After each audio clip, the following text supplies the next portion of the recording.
Blog Talk Radio.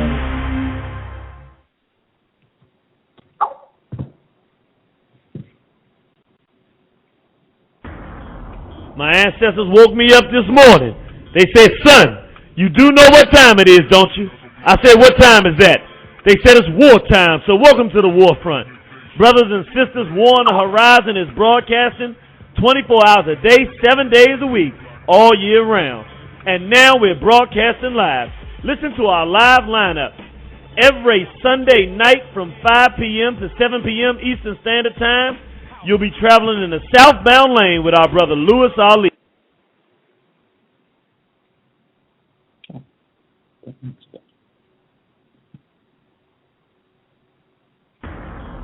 My ancestors woke me up this morning. They said, son, you do know what time it is, don't you? I said, what time is that? They said it's wartime, so welcome to the war front. Brothers and sisters, War on the Horizon is broadcasting 24 hours a day, 7 days a week, all year round. And now we're broadcasting live. Listen to our live lineup. Every Sunday night from 5 p.m. to 7 p.m. Eastern Standard Time, you'll be traveling in the southbound lane with our brother Louis Ali, trying to get our people free. Directly following that show from 7 p.m. to 9 p.m. on Sunday nights, it'll be the Children of Southampton show, featuring the Queen Sister Nefertari of the Children of Southampton.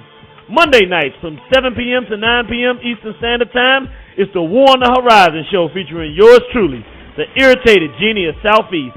Tuesday nights, 7 p.m. to 9 p.m. Eastern Standard Time, the Context of White Supremacy, featuring Gus T Renegade and our little sister Justice. Wednesday nights, 7 p.m. to 9 p.m. Eastern Standard Time, it's the King Samir Show. Every Thursday night from 7 p.m. to 9 p.m., tune in for the Drop Squad, featuring our sister Fasami. And on Saturdays, we have a very special treat for you. From 7 p.m. to 9 p.m. Eastern Standard Time, we have the Round Table. The last Saturday of every month, all of your favorite guests get together and discuss the pertinent issues confronting black people worldwide. That's a show you don't want to miss. All you have to do is go to waronthehorizon.com and click our Listen Live 365 button. Or you can go to live365.com and look up War on the Horizon. Remember, brothers and sisters, at War on the Horizon Radio, we came here to save you, not to be your friend. We look forward to seeing you on the battlefield. War on the Horizon. You gotta love it. Your roles, homos, and Negroes. War on the Horizon Radio may not be for you. My wife, my child, go out back. This must never happen again. Brothers and sisters, in honor of Black History Month, the first African insurrection musical in history is coming to Washington, D.C. That's right, War on the Horizon, in conjunction with Kamasi Industries, is bringing them Memphis boys, Brothers Keepers, to Washington, D.C. to do their nationally acclaimed play, 1831 Turner Street, on the life and times of the prophet Nat Turner. 1831 Turner Street is a place set in the modern climate of Black America. An elder meets a young brother and sister who are headed in the wrong direction. He steps in and provides parental guidance by teaching them about the life and times of Nat Turner the prophet. Black family, you'll laugh, cry, sing, and dance throughout the entire production. This play is for the entire Black family. Adults and children alike have agreed that this is the single best production they've ever seen live. 1831 Turner Street will be in Washington, D.C. on Sunday, February 20th, 2011 at the brand new Arc Theater. In order to make this event all that it should be, we need your financial support. We're trying to raise $10,000 by January 31st, 2011. Any amount you are able to give will be applauded. Donations in the following increments will be accompanied by a gift of appreciation. $50 to $99, Part 1 of the Feminization of the Black Male series, our most popular DVD lecture on the condition of the black male worldwide. $100 to $199, Entertainment, Fighting the Poltergeist, a 3-disc DVD set containing over 6 hours of shocking information on the influence of Western media. $200 and up, the War on the Horizon Collection Series, an 8-disc DVD set which contains the entire Effeminization and White Sex series and more. To make your contribution, you can mail a check or money order to War on the Horizon, P.O. Box 54501, Washington, D.C. 20032-9101. You can call us toll-free at 877-927-0011 or 202-309-9106 to make a credit card donation by phone. You may also go to our website homepage, waronthehorizon.com/site, and click on the donate button at the bottom of the page to make a contribution via PayPal using your PayPal account, your credit card, or bank draft. For more information, you can look us up on Facebook under War on the Horizon. Black people, remember, at War on the Horizon, we didn't come here to be your friend, we came here to save you. And we look forward to seeing you on the battlefield. To War on the Horizon, you gotta love it. The devil ain't got horns, he got for the milk skin. It's time to make this cracker pay the penalty of sin. Lynched and hung for the color of our skin. Pay back like mad, let's begin like this. Check 1 2 1 2. Let's get some values. Check 1 2 1 2 1 2. My y'all for the great disaster. Don't get confused about my way of life.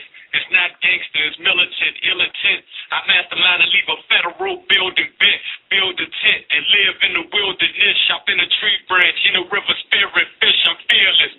Every now and then you might find a video of me through my media. It's wartime, check 1 2. The Irritated Genie. Southpaw to the house. Yeah, it's a war the uprising. Let's go, stay loose. Defending as the deal when kidnapped this young boy named Gensby. We forced this young boy to be a son. How big is that? The Greek God knows me was a twisted Catholic. They had many faces and many heads. Homosexuality except about black. But when I backtrack, I see no history. European trickery. We burn and call this white sex acts. You disagree the versions on you to prove it existed. In Africa, I must be original Egyptian. Show me bestiality and chemistry. Show me pyramids. Homosexuality was represented. The image is printed. You can't get the name called. I'm fighting this down the pound of gorilla in the song. I'm trying to get down the pound of gorilla in the song. All right. Call it up. My ancestors woke me up this morning. They said, son, you do know what time it is, don't you? I said, what time is that? They said it's wartime. So welcome to the war front, brothers and sisters. We, on this November 1st, 2010, are about to have an absolutely fantastic show. We're simulcasting live, so even though we're doing the War on the Horizon show, we're also doing the C.O.W.S show with none other than our brother, Gus T Renegade of the C.O.W.S, Context of White Supremacy. Racism, white supremacy, synonyms anyway. So we want to let you know that we're going to have an outstanding program tonight, and we're honored to have the brother with us here today. And we're going to really have some really, really strong dialogue about, the conditions that are pervasive in the black community, the things that we're seeing that are happening in our community, and some of the things in particular dealing with the black degeneracy that's going on in our community. The overwhelming push to turn black people into chocolate-covered whites, meaning that we might have dark skin complexions or black skin complexions, but white behavior, homosexuality, violence, criminality, abuse of black people, loving of white folks, all very evil, insensitive, immoral, impossible to justify behavior. So we're going to be talking about that today. I want to thank you, Brother Gus, for coming on with us and running the show for us. Thank you for having us. Always, just a delight to be able to dialogue with yourself and everyone at War on the Horizon. Entire staff has just been super supportive of our efforts at the Context of White Supremacy. So glad to be in, and thank you for sharing. Lost my program I originally had scheduled, and Jeannie was gracious enough to allow us to simulcast this on the C.O.W.S. So thank you for sharing, and I think I just want to get Justice in so she can also say hello to everybody because she is here. Justice, you want to say hi?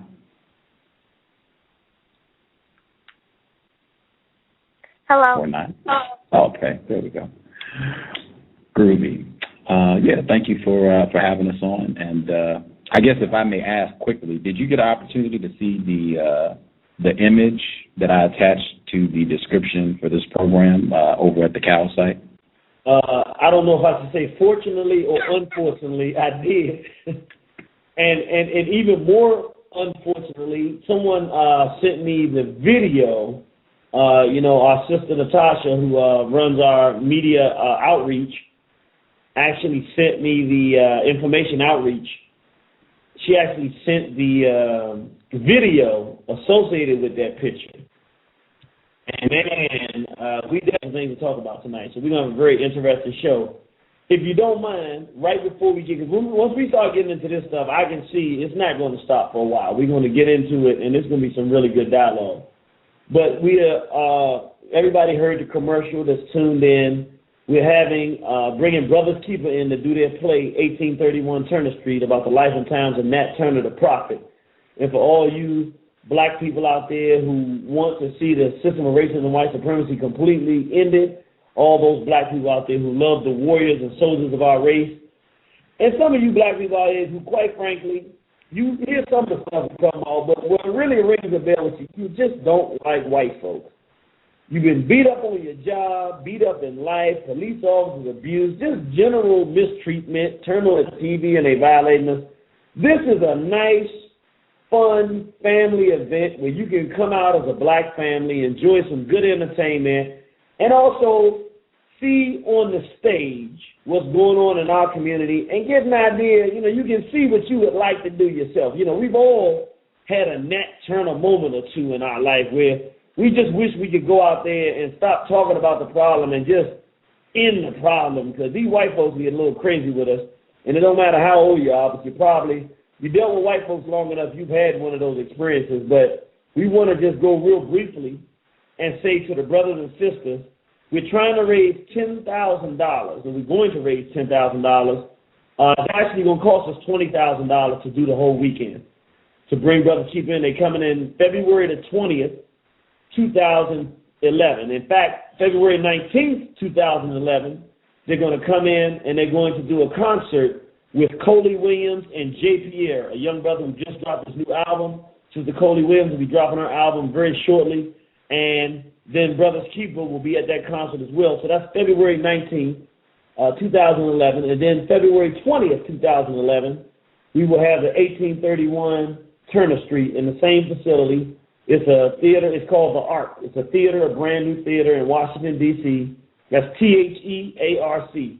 If you put thearc.org up on the internet and just put the Arc in your search engine in Google, it'll take you there. You can see it's a very nice facility.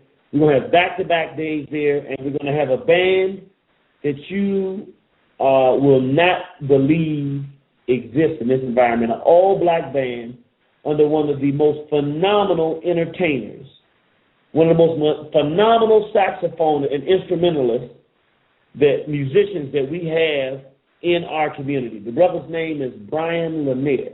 If you get a chance, go up online, Brian, B-R-I-A-N, Lanier, L-E-N-A-I-R. You put that name into your search engine, your Google, and you go listen to him, you cannot help but to love this brother's music. One of the most phenomenal musicians of our time. We're honored to even be able to know him, and he's actually going to bring himself and his band, and he's going to do the concert, as well as they're also going to do the play on that Sunday. The beautiful thing about this play and the concert and the whole weekend, the Saturday and Sunday, is that Monday is a holiday for the dead president. I forget which one of them. Some dead, cracker, I don't know. All of them. Most of the presidents, except for the one living today, pretty much dead. I think we had a couple of living, maybe 4 or 5 still living, but I forget which particular one they celebrating that day, but it really doesn't matter because most of you will have that day off, and you can don't have to worry about going to work that next day, so that'll be enjoyable. Want to say thank you to those who have been contributing. So far, we've collected $280. We're really pushing for this $10,000, so we're going to at least need to be well over 1,000 by the end of November, brothers and sisters, so we're going to continue to ask. We want to thank Mama Suzette out of Philadelphia for her contribution. We want to thank Brother Shaquan Tyreek, longtime supporter of One Horizon, major contribution. We thank you, brother. We want to thank Brother Marcus out of Northeast Washington, D.C. Brother, thank you for your contribution. You brothers and sisters are really helping us. Sister Natasha right here of Warren Horizon for her contribution as well. And we had 3 other anonymous donors who did not want to be mentioned by name. You know how it is. You don't never know who might be listening to Warren Horizon, but we want to thank you all for your support, and we want to ask people, please, go to our website, warrenhorizon.com, go down to the donate button and donate. We really, really, really need your assistance and support so that we can take this 1831 all the way around the world. So thank you, brothers and sisters, for all your support. And with no further ado, I think it's time to get into this thing, Gus. Can I give out the number really quick in case people want to call to listen or ask questions? Sure, absolutely. Okay. Anybody, if you want to call to listen, if you're out, traveling, commuting, wherever, you just want to listen on your phone, or if you want to ask a question at some point, dial 760-569-7676, and the code is 948656. So the number again is 760-569-7676, and the code is 98656. I'll announce it again, show, but feel free to dial in. Wanted to get out so it's not attached to anything in particular. If a wise man enters into an argument with a fool, an onlooker often wonders, whom is the ass? I found that to be a very important phrase to keep in mind throughout my life and time on this planet in racism, white supremacy. So just think about that, see if it's relevant to anyone listening. Thank you, Jeannie. Absolutely. Well, brothers and sisters, we really want to talk about some of the things. I guess we can start off with, because, it's so, for lack of a better term, apropos. I don't know exactly what the definition of it is, but I know it means something like appropriate. We're here, and we're talking about the issues that are confronting black people. And this degeneracy is a real deep issue, and we're going to get into some of the psychological or some of the philosophy behind why is it that, Warren Horizon is so focused on this decency and indecency and morality and ethics, so forth and what have you. But if you look at Gus's front page, you see they have a picture of Shaquille O'Neal in women's clothing with, I don't know who the other gentleman is. He's some popular person. Have an accompanying video where they're going around and he's in the car and they're singing some female song. I don't know who it is. Sounds like a white female, but I'm not sure. And basically, he just pretended to be a woman. Now, I want everybody out there to really ask yourself the question. Why would a man with millions of dollars, more millions than he knows what to do with, decide to degrade himself? He's a black man now. And put on woman's clothing and play. Now, he's got millions of dollars, so it's not like he has to play. It's not like he's doing it to make a living. It's not like he's doing it to further his career. Putting on women's clothing and acting a complete fool and imitating a woman does nothing to propel the career of Shaquille O'Neal. What is going on with black men that when they seem to get called financially free, they get some financial freedom, they're making millions of dollars, they still participate in backwards behavior. And more importantly, some of them become more, I don't have millions of dollars. I ain't putting on no woman's clothes. Brother Gus, help me out. Do you have millions of dollars? Far from it. Would you put on women's clothing? Not under these conditions. I feel like that would just contribute way too much to racism, white supremacy. Not for $1 billion. It's just, you got to draw a line somewhere with all this foolishness. I can hear people saying, because I assume this was part of so-called Halloween. Would that make a difference to you if this was all done, just to participate in, the so-called Halloween holiday? It would make no difference to me because, I said this a long time ago. People talk about pornography You know, and I mean, people talk about I did it just because it was acting. Well, if somebody's participating in pornographic behavior and they whoredom, they're a whore.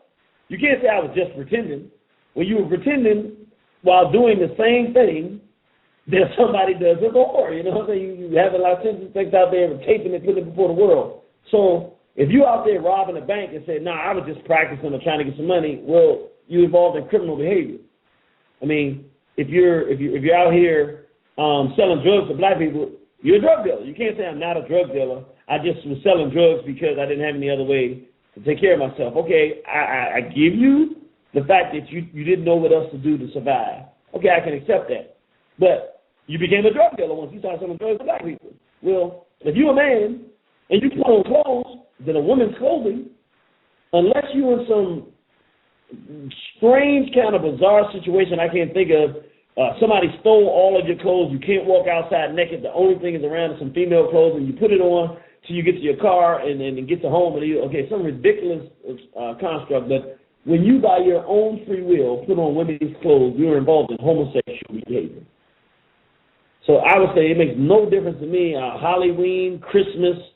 I mean, if that's the case, then anytime somebody white gives a justifiable reason for you to put on clothes, heck, they'll have a day called cross-dress day. And then on cross-dress day, all of us will switch, and men will dress like women, and women will dress like men.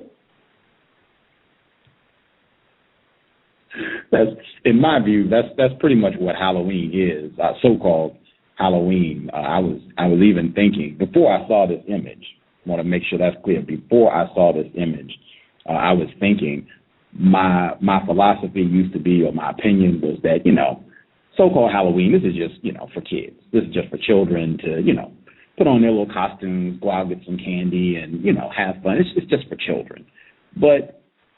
And particularly this year, being more focused on racism, white supremacy, and I was out and about quite a bit, so I was seeing people. I wasn't really around children this year, but I saw a lot of people, so-called grown people, fully dressed up, costumes, all this craziness. And I said, this is not for children. This holiday, really exemplifies what white people are all about.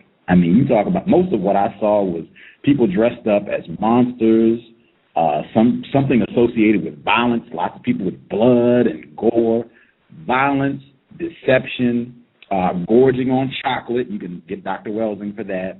And an excuse for a lot of homosexual behavior. I saw a lot of people cross-dressing. That was their costume. I saw a male dressed up as a nun yesterday, and I was just like, this is what white people are all about. This is like the one day where they can just go out and do all the things that really exemplify the white psychology, white ideology, those people familiar with Dr. Aniz's work, the European Asili. This day represents everything that is white people, where they can just do it and it's not normal. You don't have to feel any shame about it. You can just go out and be white and it's okay. And I even saw black people. It really shook me. I saw black people doing this, and I was just like, whoa. Like Shaquille O'Neal, this to me is as bad as white sex. Participating in their holidays, just as bad as having sex with a white person. And I think the Shaquille O'Neal, I'll rest my case there. Look at that Shaquille O'Neal photograph. That's Superman. Wow. I'm gonna have to completely agree with you in it, Gus, to the degree that I'm saying this before I saw the Shaquille O'Neal thing too. I didn't even know it was Halloween. I forget what was going on. I must have seen or heard something. Somebody said something. I forget about these holidays a lot of times. But I was walking around and it just came in my head, and I said, witches are lesbians as far as I'm concerned. I don't have no proof of that per se. Something just strikes me with this idea of a witch on a broom, just a lesbian. You know what? No, I do know. That's actually part of the witches with a prostitute. The trick coming to get the treat was the male coming to the prostitute, and she would trick them and cut the phallus and all of this kind of sick stuff out of European history. So Brother Quasi made, the master teacher made all of this stuff evident to us what it's all about. But my point being, I started thinking, I said, man, the vampires, bunch of homosexuals, man. There's some ghoulish, demonish, murderous brute that wants to suck somebody's blood. And I really started thinking about it. And people, y'all can laugh at me, and Gus probably won't laugh at me. But I'm going to be honest, man. I'm going to be really honest with you. I'm not afraid to fight white supremacy, and I'm not afraid to fight whites. I'm not saying they're not frightening, but I'm saying I'm not afraid to fight them. But I ain't going to lie. One thing about crackers does really, really frighten me. Their culture, man. Like ghouls and goblins and stuff, I mean, I'll sit and, watch a horror film and sit down with you and laugh like I'm not scared, but honestly, when they play that little churchy music, and they got little bats flying around and these creepy-looking peckerwoods with blood coming out their mouth, I'm not going to lie to you. I really don't like that stuff. I'm going to say more than I don't like it. It creeps me out, man. Since I was a child, I always was like, something's not right with these crackers. I don't understand why you want to be putting on a costume with blood running out your mouth as a bat that goes around, flying around, sucking people's blood out of their bodies. I'm sorry, I just don't get it. I'm an African. Maybe I'm not made for understanding all this stuff, but you got a real sick person that in their psychology, what they think about, they got millions of dollars at their hands, and they say, what am I going to do with $1 million? I know. I'm going to make a movie called Saw, where some guy develops these incredible tortures to torture people for some strange, bizarre reason I don't perfectly understand, and just sit around and entertain ourselves with the brutal murder and torture and carving out of people's brains and arms and legs and stuff. I really think, I think you're right, brother. This holiday more than any other, if you mass back all of the superficial nature of the costumes and the characters, you're dealing with a gory, murderous, gloom and doom type of race that really is driven by destruction. That's the only thing I can come up with. And when I look at and again, I may be going further than is reality. I may be looking too deep in it, but be perfectly honest with you, when I look at like the pedophiles, how they go around and mess with children in the Philippines, and I see these cracker pedophiles, and I see the way they act and how bizarre their behavior, and sitting there shaking, looking at little children and running after little children, I see a vampire. I can't explain it, but I see the pedophile being one of these creepy werewolves or vampires, and I see the lesbian being a witch. I see a correlation between the ideas that come out in their holidays and their real behavior. So it really, really creeps me out. I'm not going to lie to you. I don't like participating in any of this stuff because even we talk about Halloween, but even Christmas, I don't understand why you got to have a fat, nasty peckerwood in a red cloth with a big thing on his head coming down the chimney for a child. It just doesn't sound fun to me. I mean, I know when I was a child it might have been fun, but I just don't think sitting a child on a big fat peckerwood's lap is really cool. And when I was young, maybe when I was growing up, even a teenager, I can understand the children like it, but there's something real perverse about all of the holidays that the Europeans celebrate. And I think that as African people, if we start looking at these holidays, I think we'll start realizing they're drawing us deep into their psychosis and their psychology, which ultimately has some kind of result in our everyday behavior in life. That's my take on it. I could not agree more. I guess the only thing I would say for folks listening in, the roundtable, we just had the first War on the Horizon roundtable this past weekend. You can check out the archives at War on the Horizon. Their radio network should be in rotation very soon. And right here at the Cows, you can check the archives and listen to that program. But if you can hold tight, in December, so-called Christmas Day is the last Saturday in December. So the roundtable for December will be on Christmas Day. So I think we'll all be able to pitch in some great perspectives on the foolishness around Santa. And I believe in anagrams. We had a whole program. We talked about that, anagrams, and looking at words where you can move them around and come up with another word. No coincidence. Thank you. No coincidence at all. And even if you dig a little deeper, Pedro Negro, if you follow all that, what does that mean? Why do they have this Black Peter character associated with Christmas if you trace it all the way back? But yeah, I agree totally, and I would highly recommend Ishaka Musa Barashango. He has several outstanding works breaking down the psychosis of Black people associating with European holidays and how that is totally insane. Ishaka Musa Barashango. I definitely agree. I read those books many years ago and was fascinated by them. African People and European Holidays, parts 1 and 2. Mm-hmm. Both of them very good books. Very difficult to get your hands on part 1, but part 2 you can still go out and purchase, I think. I just got a text message I think is very important to our discussion. Now, this is how sick it gets. I thought it was Shaquille O'Neal and another brother. That's actually his significant other. That's a sister dressed as a man. I thought it was a brother. Oh, my gosh. Wow. That's actually a guy. Yeah, bro, you didn't know either, right? Wow. Is his significant other, is she pregnant, or is that part of the costume too? I don't know that. I didn't. They didn't say that, but I'll be honest with you. Again, I'm not trying to be funny. I saw the picture, but I really don't want to go back and look at it again. So, because I'll say, everybody has a different thing. Things that creep me out. All of these vampire and all that kind of stuff. Pedophilia, homosexuality.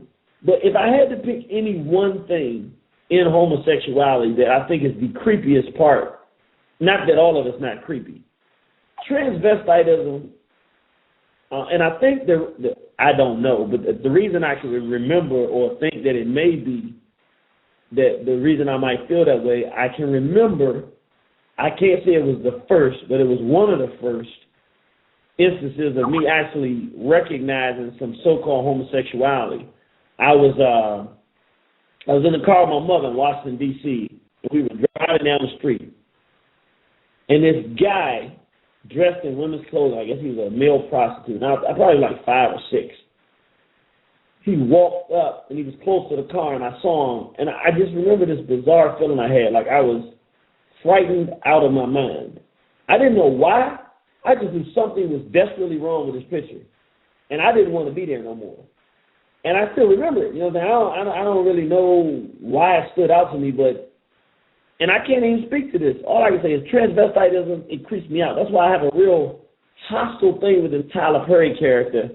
Shanae, I never liked that stuff. There's something extremely wicked and perverse about a man in women's clothing that I can't, and perhaps, having done the research, it makes more sense to me. I don't know if this is the answer or not, but, having done the research now, I can look and say, when you see a man in women's clothing, somebody had molested him and raped him at some point in his life. So you don't get that way on your own. So the understanding and acknowledgement that something is desperately wrong in your environment to create this is something that, can really really move a person. I don't know.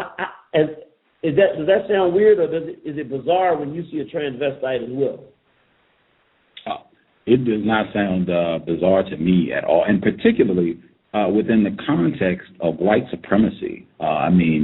We really have a severe deficiency of masculinity, and we should be doing everything we possibly can to get back on that road of being men and women. And I just do not see any constructive value whatsoever to a black male being in a dress, women's clothes, for any reason, whether it's fun, whether we're just it's just a game, or it's just so-called holiday, or I'm gonna get $1 million to do this movie part. There's no constructive value for it at all. And particularly when you hear black females complaining about a shortage of males and an inability to get a husband, people complaining that black children do not have fathers. In an environment where we are sorely lacking black men, for the few black males that are around, for them to be in a dress, that's totally unacceptable. So I agree completely. It makes total sense what you said.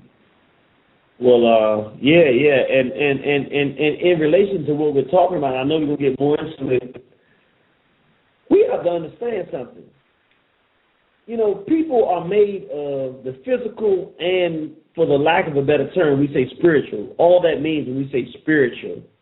And Sister Justice, anytime you have a question or a comment you want to make, I know you already know that, but make sure you just jump right on in at any time. But people are made of the physical body, and then we call it the spiritual, or that unseen part of the person, which is the real person. Like when you listen to Gus T Renegade, you say, this is an extremely intelligent man. Well, how can you prove that? You can't see the intelligence per se, but it is something that is actually, it exists, and you can quantify it to some degree, but it's not tangible per se. That's the real person. When you hear somebody like Sister Nefertari and Children of Southampton, it's a very passionate black woman. You say, man, that's just I can feel what she says. She's very passionate. Well, it's not something you can physically see. You're listening to her, but how can you tell she means what she says? It's something that is there. So that invisible part of the person is really more of the person. The reason I make this point is because when we say we're African people or we're black people, we're talking about not just the physical body and not just the bloodline, but there's a unconscious or unspoken acknowledgement of the fact that there are certain behaviors that we have that classify us as a family. For instance, we like cookouts. Why? Because we like feasts. We've always been a celebratory type people. We like celebrations. That's something we like. We like to enjoy life. We like to have a lot of food out there. We like to have our children playing games and having fun. We like to have the family around and talking to our people. We like to gather. That's why we like parties. That's why we like the club. It's become very corrupt. But at any rate, we like to gather and enjoy ourselves. We like to dance. We're a vibrant people. We put the music to the movements, and we can do it all day, all night long, because it's the very nature of the people that we are. What Europeans are doing, white folks are doing, and it's not that they haven't done it before, but they're very, very sinister and destructive race. They don't just kill people on the outside, where they go in and murder babies and kill physical people. They actually kill the inside of the people, so that, like a good example are the people in the Philippines. It's a pedophile culture. You go over there and buy children for sale. I mean, it's sick. But if I ask you, well, what is the culture of Filipino people? The Filipino people don't know, because the Europeans came in and disrupted the way they did business. They never sold their children to anybody for sex. They never thought about nothing like that. Now the whole culture does that, and that is what the culture is. When people think of Philippines, they think about child sexual predators going over there for children. That's not them. Cambodia, a sexual abuse place. Cambodians weren't into that. When you read some of the earlier texts about Cambodia in the early 1900s, it was described as one of the most beautiful, peaceful places on the planet, from some of the accounts that I've read or seen or heard about. Now, those people are really reduced to just being a bunch of people that sell their children for sex.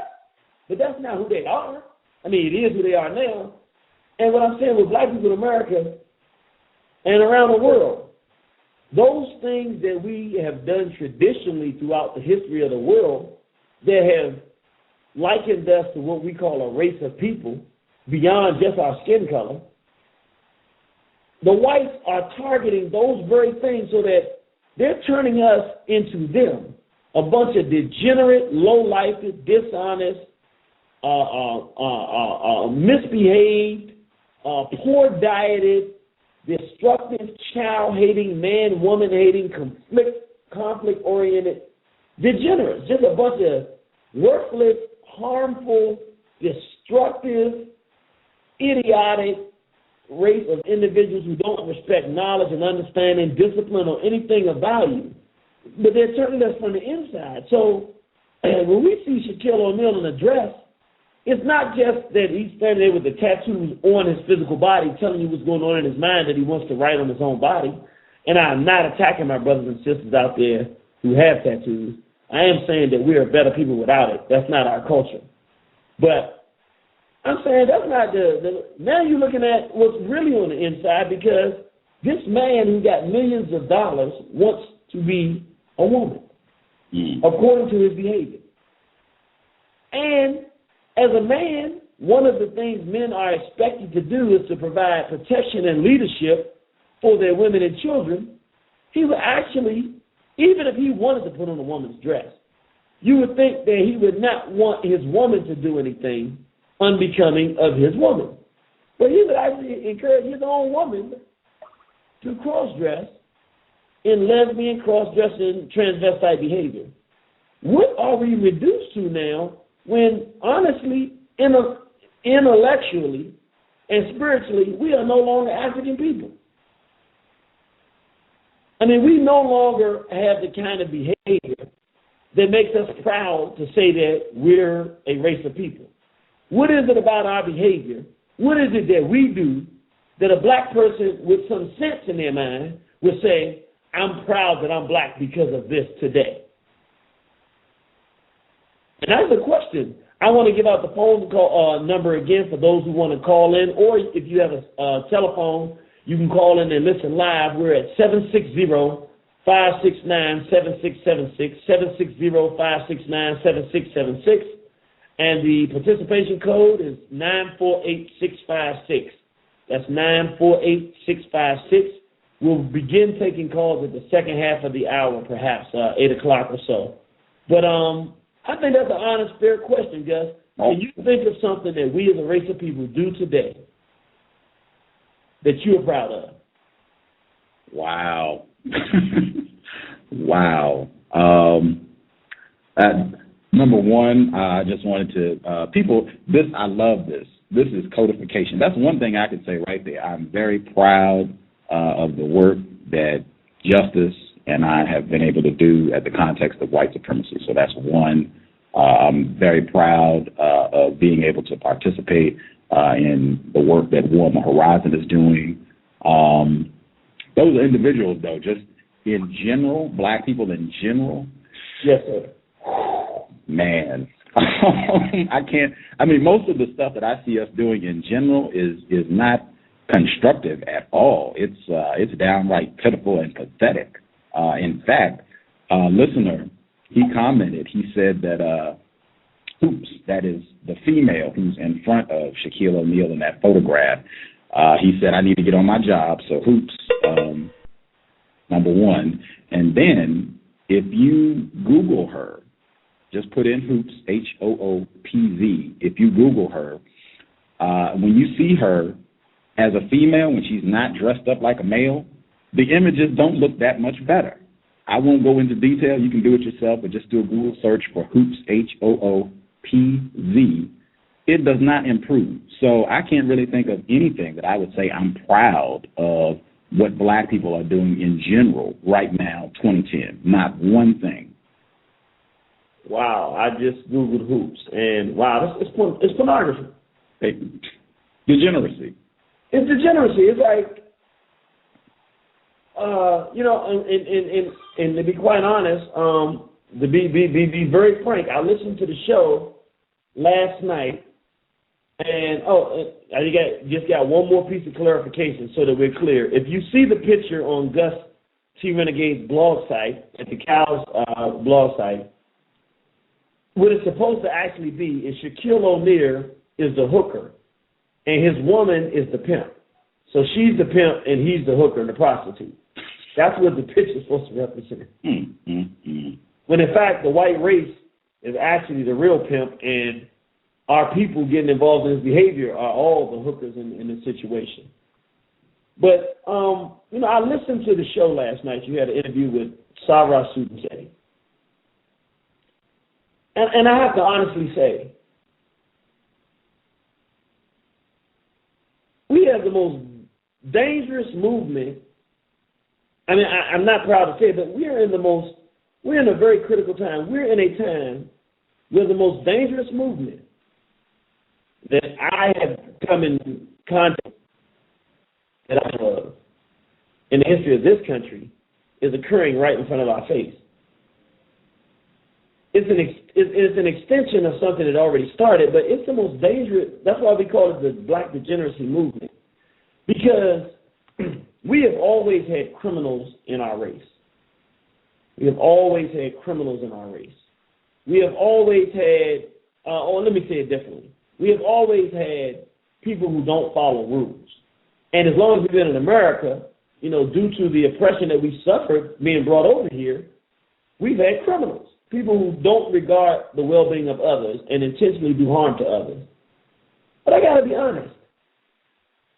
We have not had what is emerging as of now. Even the NWA era, with the Ends with Attitudes, came out and convinced all of our people that we were N-words, but really, I would say the real intense level of this black degeneracy movement started.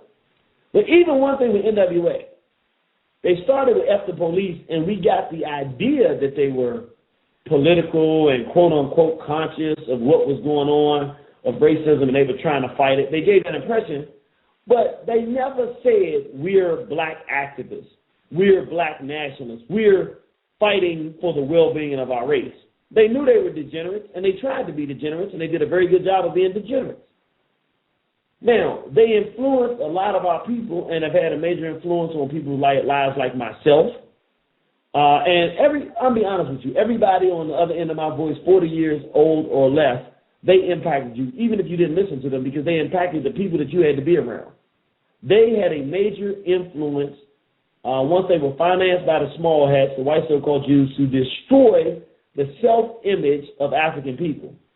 But what really, really gets sick now, what we have, I listened to C.O.W.S student study last night, and we now have people who, they no longer want to be a degenerate and just be involved in degenerate behavior.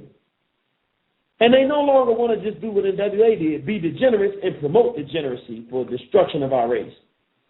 Now, they want to replace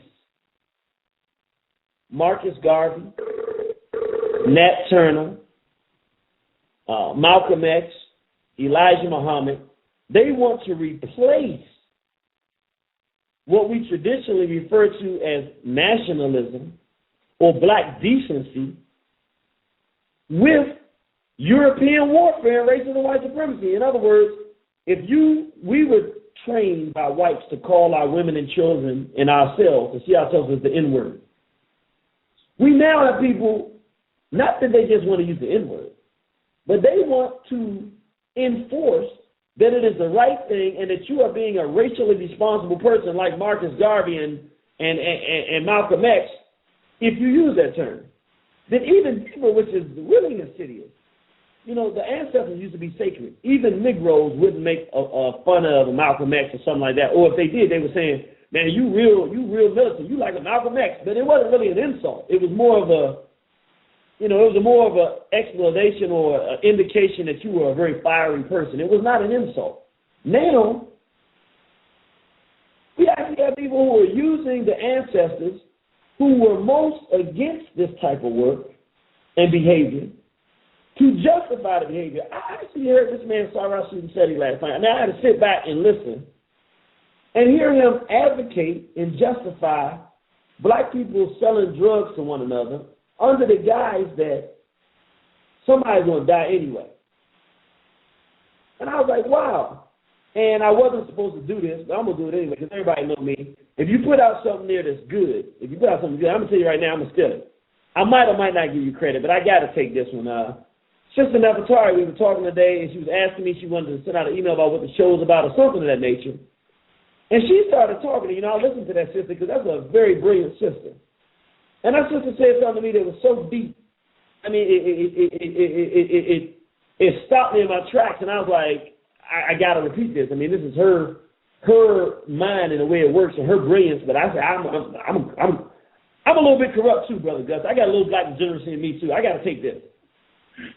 The sister said, if you use that philosophy that the black people out here, that whites have pushed drugs into our community, and that's the major industry that exists in our community, and so we might as well get a piece of it because that's the best way we can survive. It's the most viable alternative as opposed to going out and getting a low-paying job where you're mistreated. You might as well get into this industry. and try to make something out of yourself or get yours while you can. She said, using that philosophy, when the Atlantic slave trade was going on in Africa, and the slave trade was the most lucrative business in Africa, the logic is it's harder to fight the slave trade than it is to participate in the slave trade. We might as well have gone ahead and sold each other into slavery and made what money we could during that process. It is the most illogical, ridiculous, poisonous, and self-destructive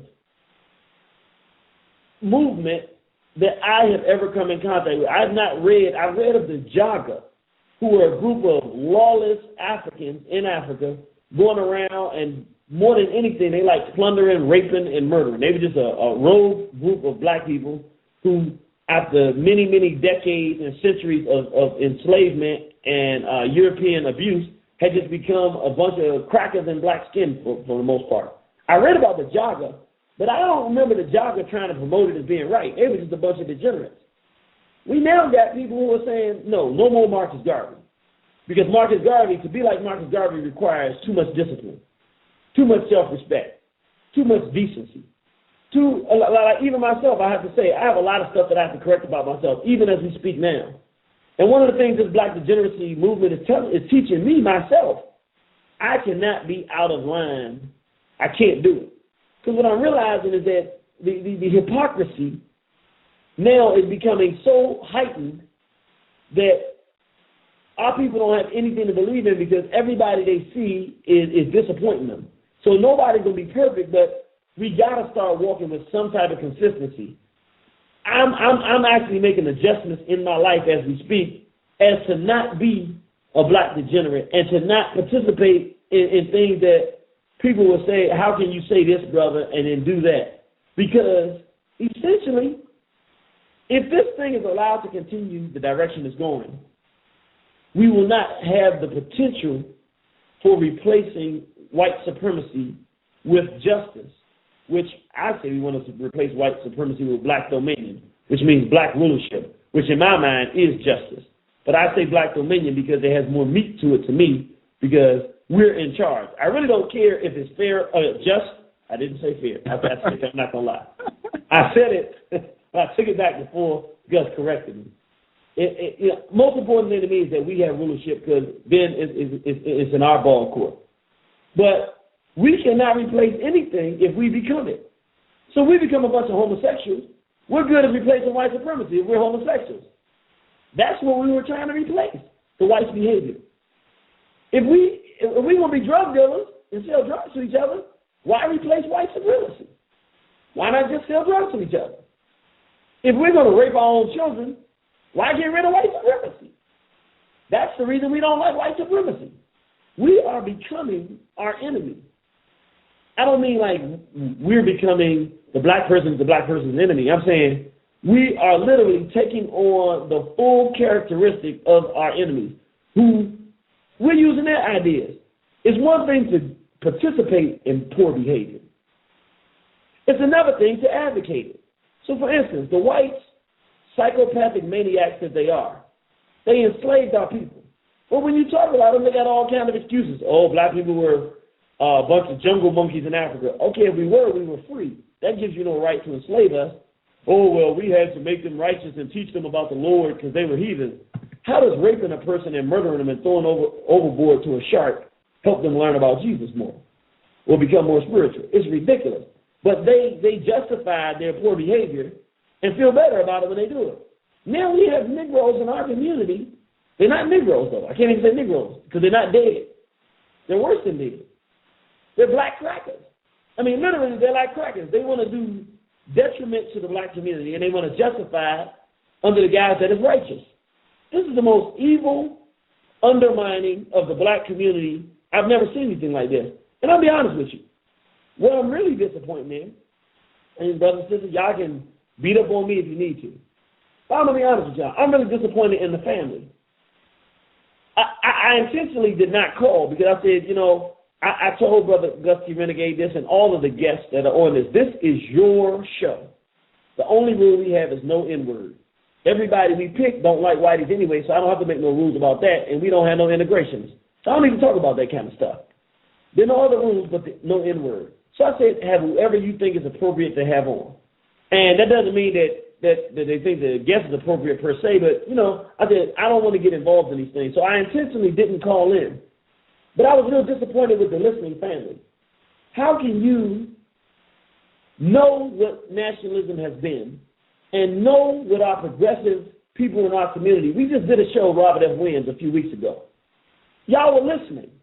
You heard what decent man and decent woman, how important that man and woman, just their lives, Robert F. Williams and Mabel Williams' lives were, how important their lives were in determining the level of freedom and having us in the condition we in today as opposed to being in a worse condition. They were really fighting on behalf of our people. You know the stories of Garvey. You know this stuff. And I'm surprised that you would allow someone to come to the table and put this on the table and not call up and challenge it. And I'm not saying that we should be disrespectful, but I'm saying, how can we not find and hold that which is everything to us as a race, our dignity, our pride, our decency? You all are out there, I'll be honest with you, a lot of y'all are really disappointing me. I'm sorry not to like you, brothers and sisters, and I don't mean all of you, and I love you, but I want to talk straight to you. I want you to know how I'm feeling right now. I'm a little bit in my feelings. I'm starting not to like y'all because, listen, I don't care how you feel about the N-word.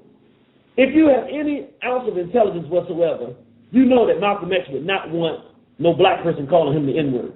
You know that. You ain't stupid. You know that Garvey would be appalled by it. Elijah Muhammad would probably have a heart attack.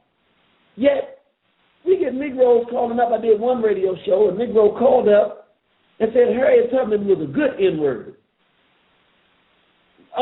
We got a sister, Aisha Sekhmet, doing videos talking about Malcolm X is a real N.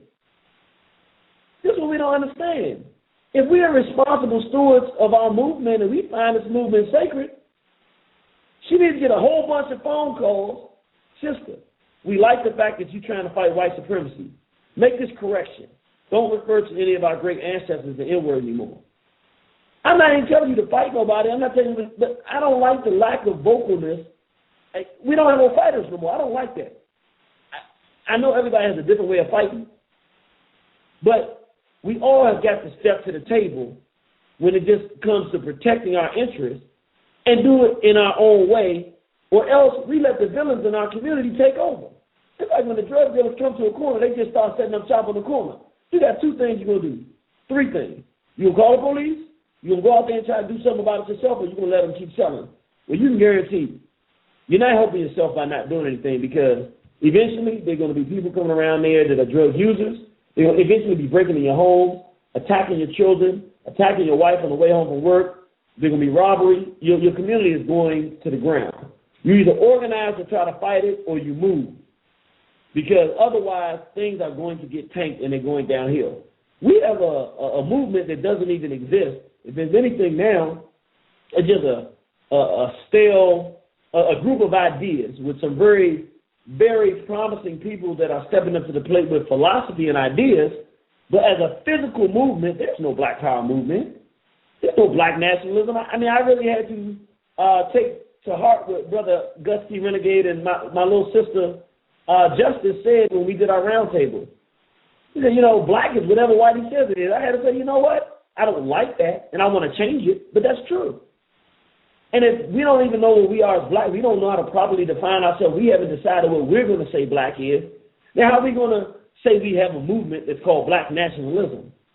And when we will sit idly by, you listening, you have a telephone, you have an internet, you have all these resources, and all it requires you to say is, even if all you want to say is, I don't agree, I don't think it's healthy to get before our people and promote selling drugs to our people under any circumstances. It is true that whites have put that in our community and that many brothers and sisters don't know any other way to make money but that, but it's still wrong. If that's all you did, that'd be fine. I was very disappointed with people out there, and I wanted to say that and get that off my chest. Why do you think it is that more of the folks who were listening, and I mean, I looked at the numbers. I was hosting the show. There were in the ballpark of 200 people listening live to that program. Why do you think there weren't more people calling in to just say, I do not agree with what you have presented on the program, and I don't think it makes any sense to say that, because Malcolm X used the N-word, that justifies me using it and anybody else that wants to use it? I would say, and this is my guess because the people out there will have to answer that for themselves, but I think there's a few reasons. One, some people are very mature and they want to spend their time being completely constructive. And in this situation, they probably thought, this guy sounds ridiculous, and I don't think it would be constructive if I call him up, because I would have to tell him what he's saying doesn't make sense. He'll raise his voice at me, and if I get angry, I'll raise my voice at him, and it won't be constructive. So that's one reason I think. Two, and it goes in line with that, for whatever reason, in weighing the importance of calling up and fighting it, I think people made the weight, it's not worth it. But the problem is, if you let somebody come up in openness and assault that which you think is sacred and you're supposed to believe in, then you don't have anything that's sacred and you have nothing to believe in. So I would have to say they just made a bad judgment. You don't let somebody just come on and promote things that are going to ultimately affect your children. This man is trying to start a movement to teach your children that you're trying to raise that it's cool to sell drugs. Now, the small head is already doing that. We're already trying to fight him with our videos and fighting them and teaching them that whites are devils and the opponent, not the oppressor. We're already trying to find ways to combat that. So we've identified the whites as the enemy. We have universal agreement on that. But now we have black people that are trying to take over where the whites left off. And they're trying to do it under the guise of being nationalists, and you consider yourself a black progressive person or black nationalist and you don't do anything, it's a poor judgment. Third, I'll be honest, I think some people are scared. The guy yells, he curses a lot. He talks about, taking people out and killing them, and talks about doing drugs and smoking dope. And generally, you associate those with criminals, and criminals will hurt you. So some people out there just scared. They're like, I don't want to hurt you. And then lastly, I would say, there's some people out here that are probably measuring this, and they don't want to say anything out loud because they're saying, how far can we let this go before we have to have some kind of resolution? And so they don't call because they're listening to see how far it's going to go and how dangerous this is going to be before they make a decision to do something to neutralize this emerging black degeneracy movement that appears to be spearheaded by C.O.W.S. And I know he's not the only individual. I don't want to just attack that brother. I'm not trying to just attack him. There's a lot of names, and I've said them before. When I heard Bobby Hemmett comparing the Asar, Aset, and Haru story, which I find to be a very sacred story, to oral sex and talking all this filthy nonsense about that story, I'm not gonna lie. That really I'm not happy with that. I'm not happy with these things. I'm not happy with the direction that this world is going, and I'm not happy with myself for not having taken this movement further than it should be. It's not a movement. If it's anything right now, it's a bowel movement, and it really needs to be cleaned up. So those are the four reasons I can think of.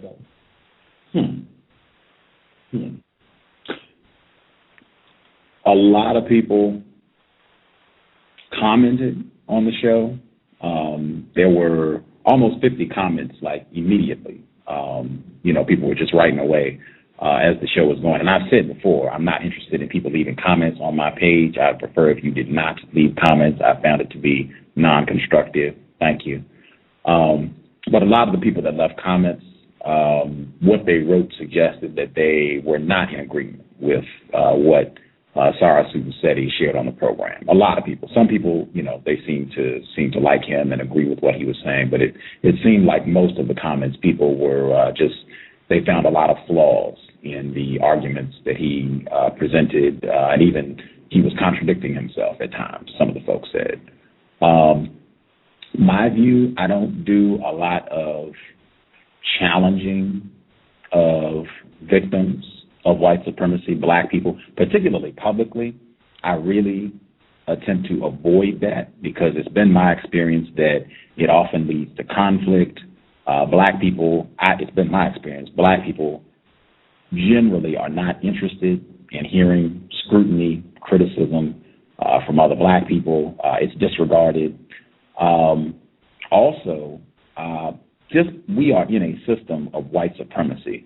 I know I've heard a lot of people say that, the quote-unquote the movement, meaning working against racism, white supremacy, it means a lot to them.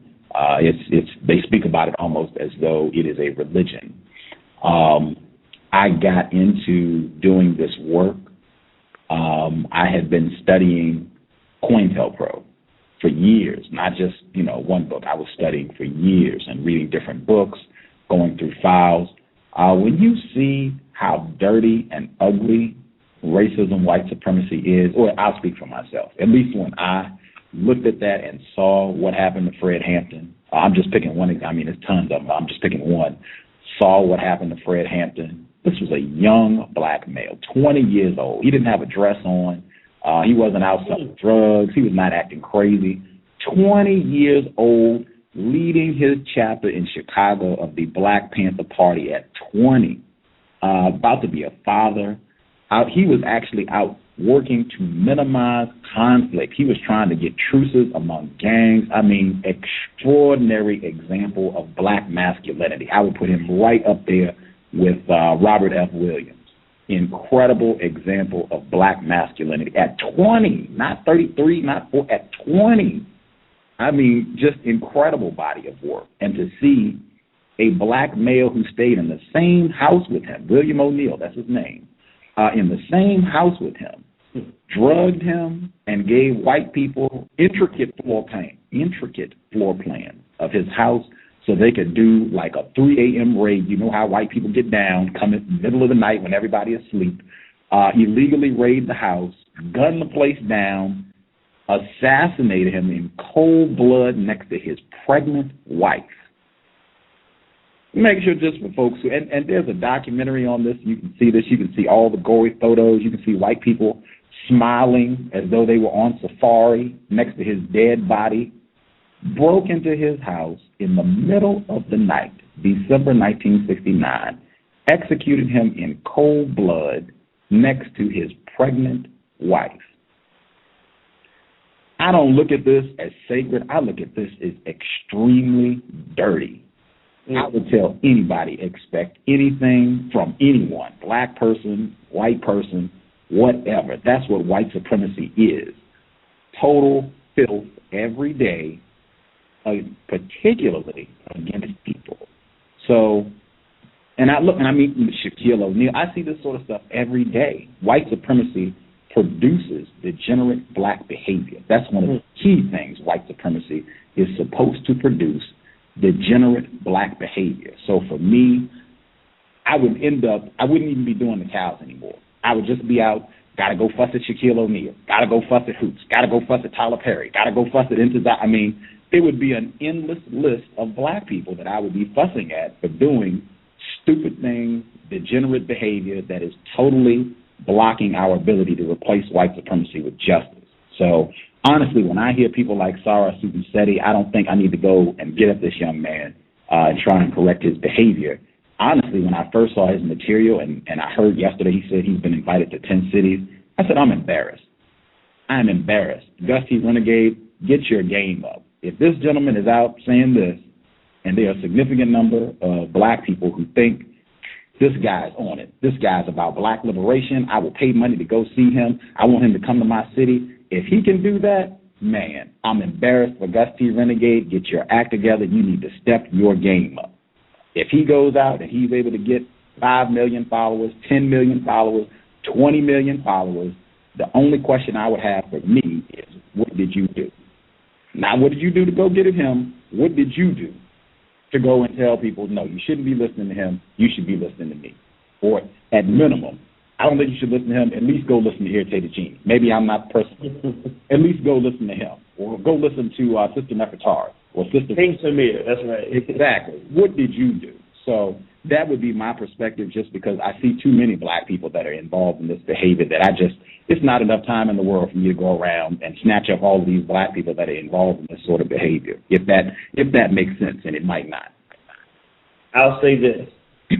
Understand what you're saying, but I can honestly say I certainly do take a very, very different position on this one. The way I look at it, and I'm going to use the example that you used. Okay, we know that white supremacy in this system, they always refine the system. And they look for better ways to operate the system. So if one day the whites are doing all the beating of black people on a plantation, and then they realize if I get another black person to beat them and enjoy the job, that is a preferable way to do it because they will keep themselves in check. Then they'll move to that better solution.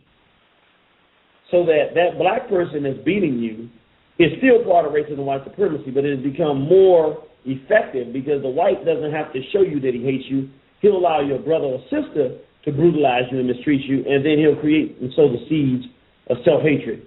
Would you agree that in that example it is more effective to get us to mistreat one another directly than for them to do it themselves? Oh, absolutely. Absolutely.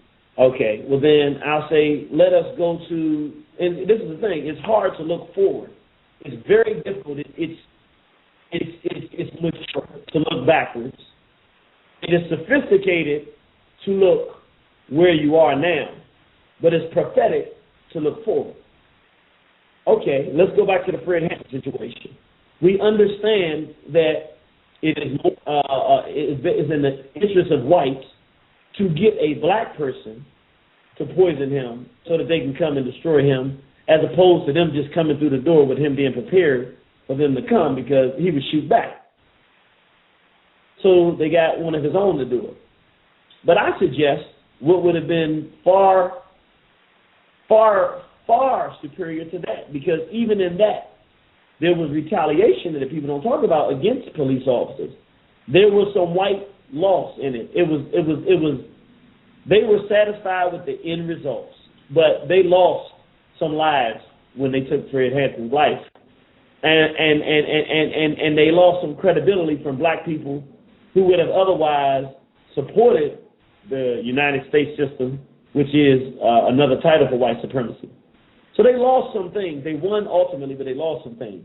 What would have been even more preferable to that, if they could have gotten those same gangs that he was trying to get to make truces and to join the Panthers Party, if instead they had convinced the gangs to go out and say that they were black power and what they were doing was black power, it would have been much more effective, because now if Fred Hampton and the Panthers are trying to save our people and these criminal gang murderer degenerates stole the Panther theology, yet participated in criminal degenerate behavior and promoted it, then it would be in the interest of the whites to fund the gangs in doing that.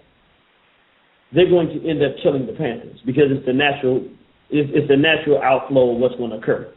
Because you got criminals who have a dirty glass of water and are being backed by our white enemies who don't know anything but criminality.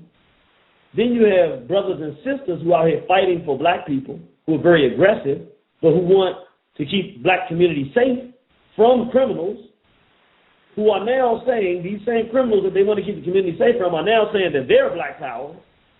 There's a conflict that cannot be avoided.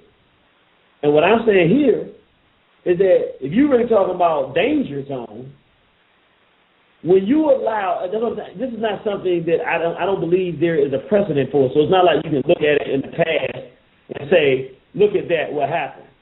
Like when NWA came out, we didn't have a precedent of a group coming out making it sound like it was cool for black people to kill each other. So it's kind of hard to say what's going to happen. You have to be prophetic and say, no. In 10 years, our children will be murdering each other. And they're going to call each other the N-word every day. They wear their pants hanging off their behind. They never have any self-esteem and self-respect. They're going to be a bunch of homosexuals. You have to have some real prophetic nature and foresight to see that. But I'm saying what we're facing now is more dangerous than O'Neill. It's far more dangerous than O'Neill. Because O'Neill was just a Negro. He was a degenerate, lying, cheating traitor. And if somebody found out he was a traitor, they had the potential to do something with him. But he could not have convinced people to side with him if they knew he was a traitor.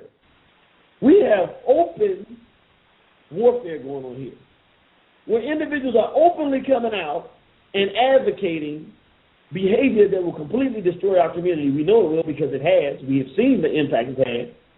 And they're doing it under the guise of doing the same thing we're doing. So we can try to sidestep it if we want to, but it don't work because they win.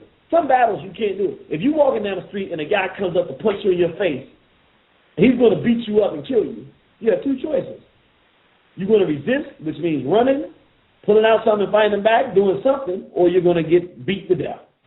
Sometimes you don't get to pick a fight. And this is one of those fights where for the nationalist community, it is not that we should be arguing with one another. We shouldn't.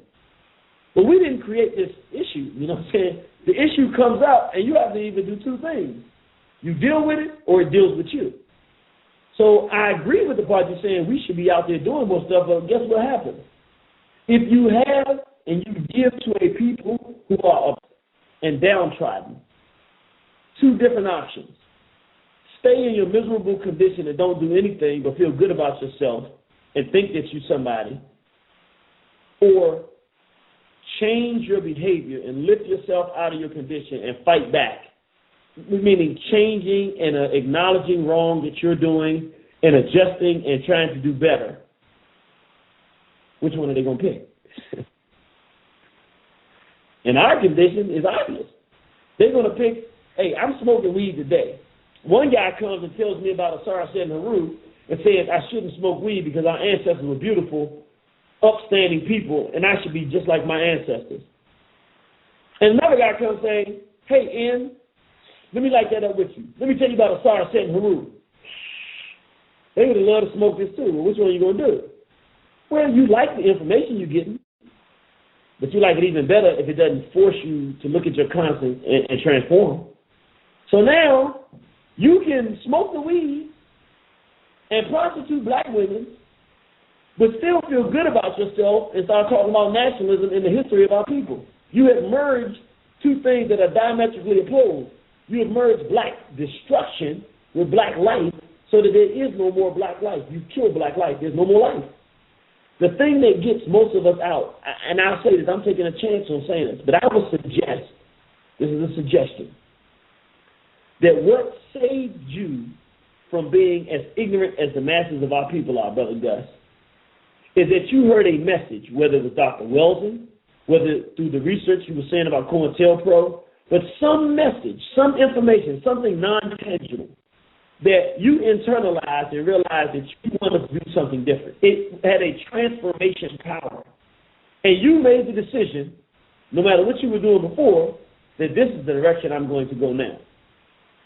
What I would say, can you imagine how dangerous it is if somebody comes into that very thing that you know has power to transform, because it transforms you, and corrupts it such that that same thing that you got transformed with has an anecdote too. You need to smoke weed and call black people N-words in order to get there. And you need to prostitute black women.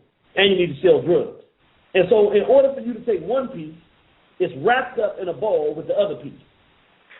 Would you even have taken it? Would it have transformed you? And am I making any sense, or am I totally wrong in my analysis of how you may have come into what we would classify today as your consciousness?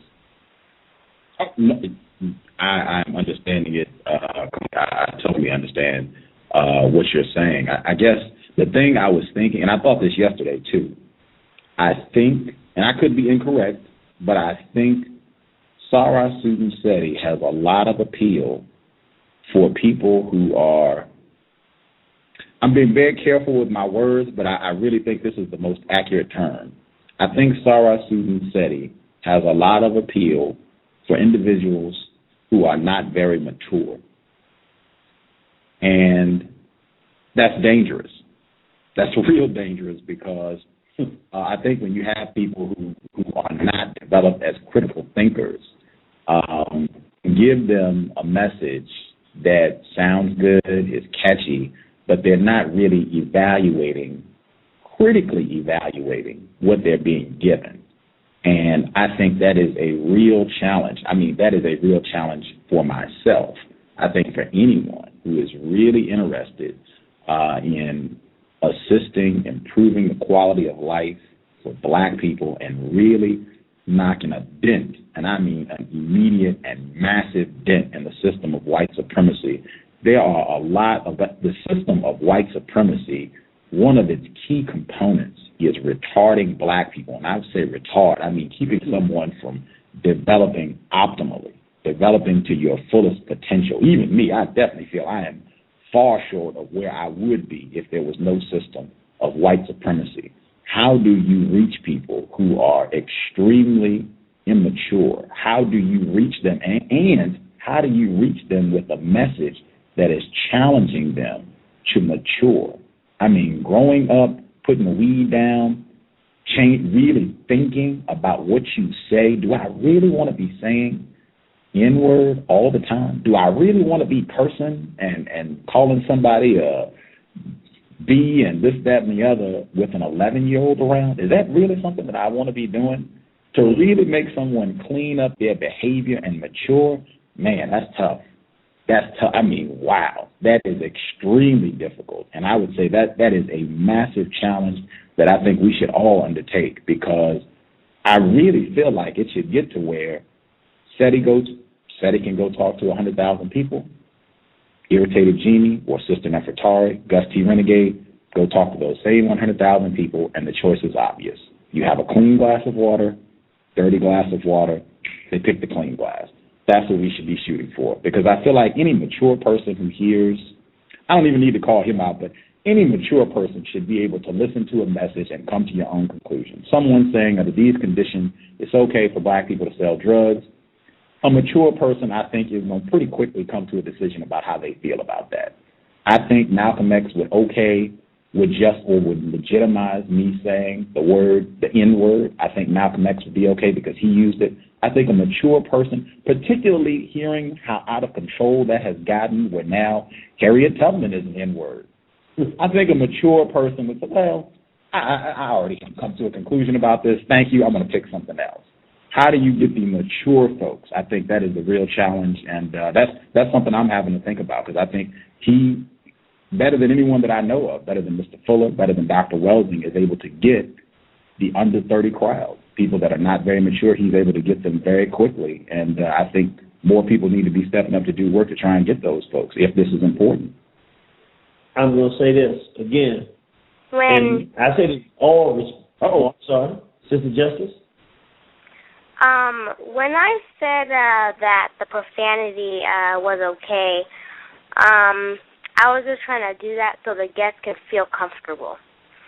But I am really not okay with that. And I don't think SETI should be beaten up, because all he was using was just words.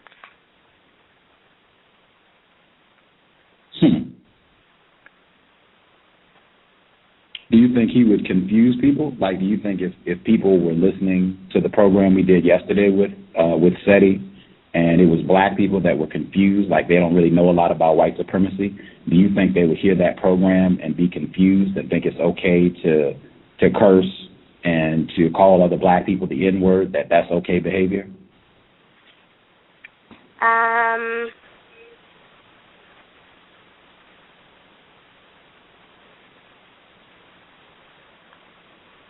I think people would get confused, yes.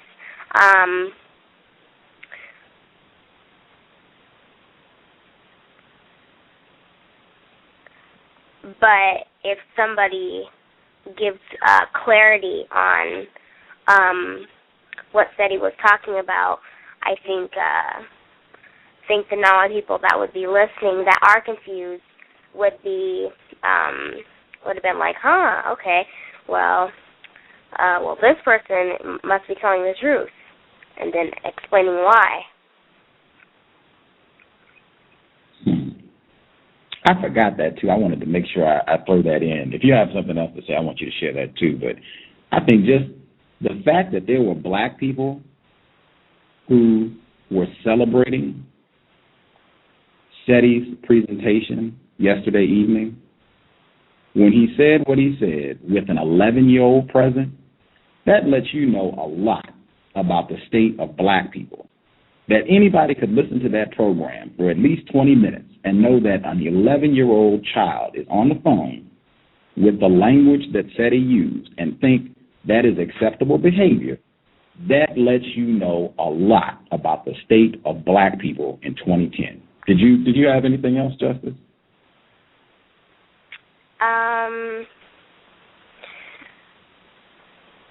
You know how, white people, when you use slave trade, Genie, do you mean when white people would, take slaves and then trade them in for some more slaves? And, do you mean, when you say slave trade, do you mean that? Okay, I can explain that. What whites would do, black people were living in Africa. We had our own groups, our own villages, towns, cities, what have you. And they would come with ships and guns. And they would go around to black groups and they would invade your city and kill people and kidnap women and children and men. And that's all that was called a slave trade. But then sometimes they had to go in there because they didn't know how many weapons you had to fight back with. So the whites would get a black person to go in first or to tell them and to help them go and kidnap and harm black people. And then they would bring us the ships and then drag us over to America to be slaves. And that whole thing was called the slave trade because they would, in exchange for our people, they would trade sugar and rum and different things around the world. So somebody had so many bags of sugar, they would trade that for a black person. Somebody had so many tons of rum, they would go to Africa with alcohol so that our people could get drunk. And in return for so much alcohol, those same black people would be asked to go and kidnap other black people and sell them to the whites. The whites would drag us over here, and those black people would stay there and get drunk and drink and get intoxicated. So the trade was that there were a number of different things that whites would trade to kidnap black people and bring us over here as slaves. Was that clear? Yes. Thank you. Yes, ma'am. Now, I want to, if I can, Gus, I'd like to go back to the example you were given before because, again, with all due respect, I don't agree with you on this one. Usually, you're so good, I agree with you more than my statements. I don't know if you noticed, sometimes I change my statements to say your statements. But this is one time I'm not going to do that. I'm going to have to say, you said we should be able to go somewhere and they should be able to go somewhere in a clean glass of water and a dirty glass of water. There's a major problem with that, and it's called racial and white supremacy. Mm-hmm. In a reasonable world, outside of the system of racism and white supremacy, which I don't know what that world would be like because I've never seen it, but let's say we had that world, then a clean glass of water is just logical. It would. But in this case, since we know that the racists, like you say, are watching, what they are going to do is make the dirty glass of water more prominent. They're going to give the dirty glass of water more ability to reach people. They're going to use the dirty glass of water to prevent them from having to fight with us, and they're going to turn the dirty glass of water and pour it inside our clean glass, meaning this is not left to the constructive abilities of just black people. We're not operating in a vacuum. We are still in the system of racism and white supremacy. When whites see Martin Luther King and Robert F. Williams, and they see that their basic Uncle Tom Negroes are not working, then they go to Martin Luther King and pay him to go talk against Robert F. Kennedy, the title. So you really have to look at the situation and say, what we're allowing is really more danger to come. Because when you allow any movement to gain ground, I mean, you have to deal with the consequences of it. I'll be honest with you. If we knew what we knew now, when NWA came out, and this is going to be very harsh, so Sister Justice, if you can cover your ears, I'm going to try to say this. Well, brothers and sisters, I'm not going to say it, but I'm going to say it in such a way that y'all understand what I'm saying, but I don't want to sound harsh. But we should, if we knowing what we know now and the damage that that group had, even though we know that the small hats facilitated it, there still had to be some components necessary for it to work. In other words, they had to have talent. If they didn't have talent, it wouldn't have come off like it did. They had to have the mentality of being extremist. Yeah, you had a lot of rappers out there saying stuff, but nobody was extreme and violent and anti-women. And they had to be moralists. They had to come out of a moralist, ethicless environment to do what they did. If we knew what we know now back then, we should have taken proper measures to make certain that none of those men could have ever touched a microphone. It's not really about this thing about business, man. It's business. We're talking basic business. The business of liberation, the business of destroying racism and white supremacy means if our enemy is violent and uses violence to our detriment, then, and I thought about this today when I was talking to somebody, we gave our definition for black nationalism and it was philosophical. I have to add something. And I know that this is not going to sit right with everybody. It's not going to be tasteful. But if you don't believe in violence in support of the destruction of racism and white supremacy, then you're not a black nationalist. And I'm not saying everybody else wants to be there, but I'm saying that is part of the formula. We have to recognize that the white race is the most violent thing that has ever existed on this planet from our knowledge and our history. We don't have any other alternatives unless somebody comes up with one and gets it done quickly. But the only successful resistance to white supremacy on any limited basis at all in history has been violent. The only sustainable ones have been the ones that are violent and marred in violence. For instance, China. The Chinese Revolution under Mao Zedong was very violent. And when the war was over, he had already defeated the whites. He said, I can do nothing with a country full of opium addicts. They rob, they steal, they're lazy, they do nothing, they destroy society. They become dependents, they drag us down. We're too many people to have a society like this. He gave him 3 months to get off opium. After 3 months, he no longer had opium problem. My point being, the whites put you in incredibly precarious, horrid positions. That's what racism and white supremacy is. They put you on a chessboard and they give you no good move. Sometimes the best move is to knock the whole thing off the table and say we got to start again. Or sometimes the best move is when he's not looking, throw his piece off the chess. I mean, sometimes you have to cheat is what I'm saying. Sometimes you have to do things you don't want to do.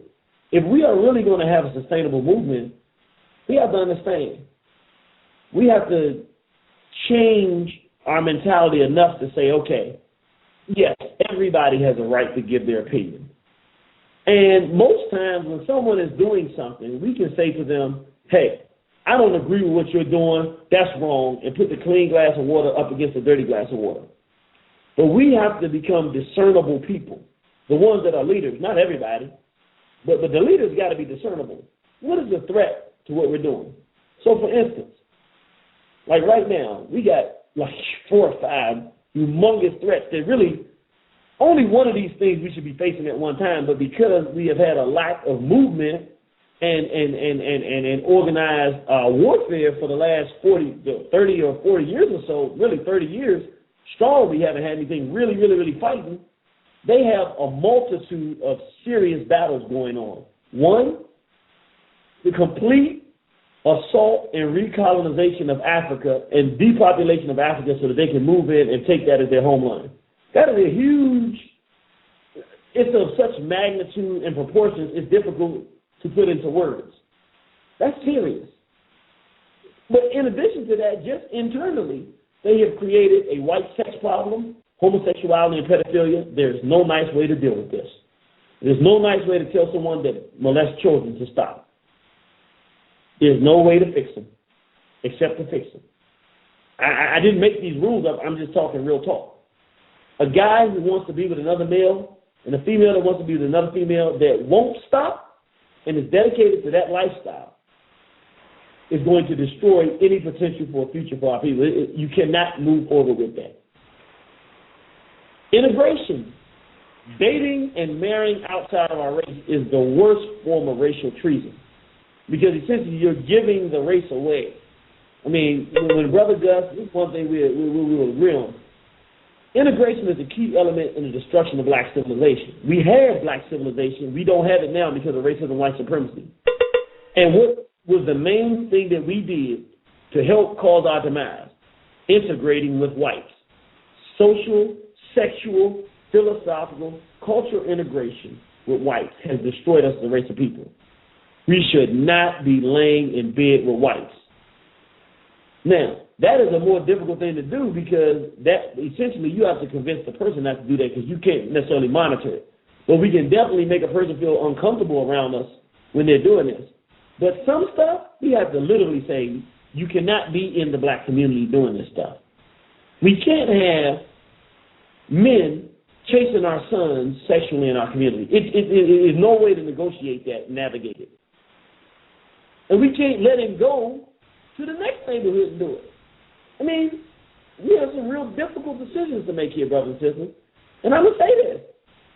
We can't continue to have people who come in and say, I'm going to take this thing called black nationalism, and I'm going to present myself as this and make it legitimate. I'm going to associate myself with Malcolm X and Elijah Muhammad and Marcus Garvey, Ida B. Wells, Harriet Tubman. I'm associated with them, and I'm going to promote degeneracy to my community. I'm sorry, brothers and sisters. If we allow it, essentially, it is not the individual that's doing it because they're already an enemy to our people. They're telling our people to do things that will kill them. They ain't really the bad guys. The bad guys are us. We're the bad guys. I mean, there's a big bad guy here. No. Sometimes, Dr. John Clark said there's some things that go on in society that they're no good guys. They're all bad guys. If we allow it to occur and don't address it properly, I use the best example I can use is Public Enemy. When Public Enemy was popular, the consciousness and the resistance among black people to white supremacy and the acknowledgement that the system exists and the attempt to try to fight it was at, I would say, during my lifetime, an all-time high. I mean, I was influenced by this group. I listened to their music. I thought about racism. I wanted to fight it and prevent it. When NWA came out, Public Enemy never fought them. Never said, this has got to stop. Because they felt themselves, these are our brothers, and they're doing it differently, but we don't want to come out against them because we don't want to internally fight. I'm not really judging them because I can understand. It makes sense. Here's the problem. The enemy knows what it will do if this other group that he's going to promote gets popular. It's going to tank your race. You're forced with two options. Either you become relevant, which means you figure out how to get resolution, not allow it to occur, or you face genocide. You essentially, by not finding an effective way to eliminate that particular threat, in this case we're talking about black degeneracy. If you don't eliminate that particular threat, you will be consumed by it. And you will do what we have done for the last 25 to 30 years, sit in the valley of dry bones where you cannot hear a Gus T Renegade. You cannot hear Fasami. You cannot hear Brother Louis Ali. You cannot hear Irritated Genie. You cannot hear Children of Southampton. You cannot hear any of these people come to you. You cannot hear little sister Justice at 11-year-old maturely sitting and listening to dialogue and making her own decision about what she thinks is the best decision. You won't hear this. You know why we haven't heard it?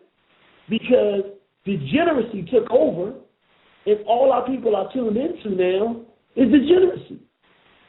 Yes, we know that the enemy facilitated it, but there are active participants in our community, Oprah Winfrey's, Tyler Perry, who are assisting our enemies in destroying our people by creating products designed to keep our people's minds away from us.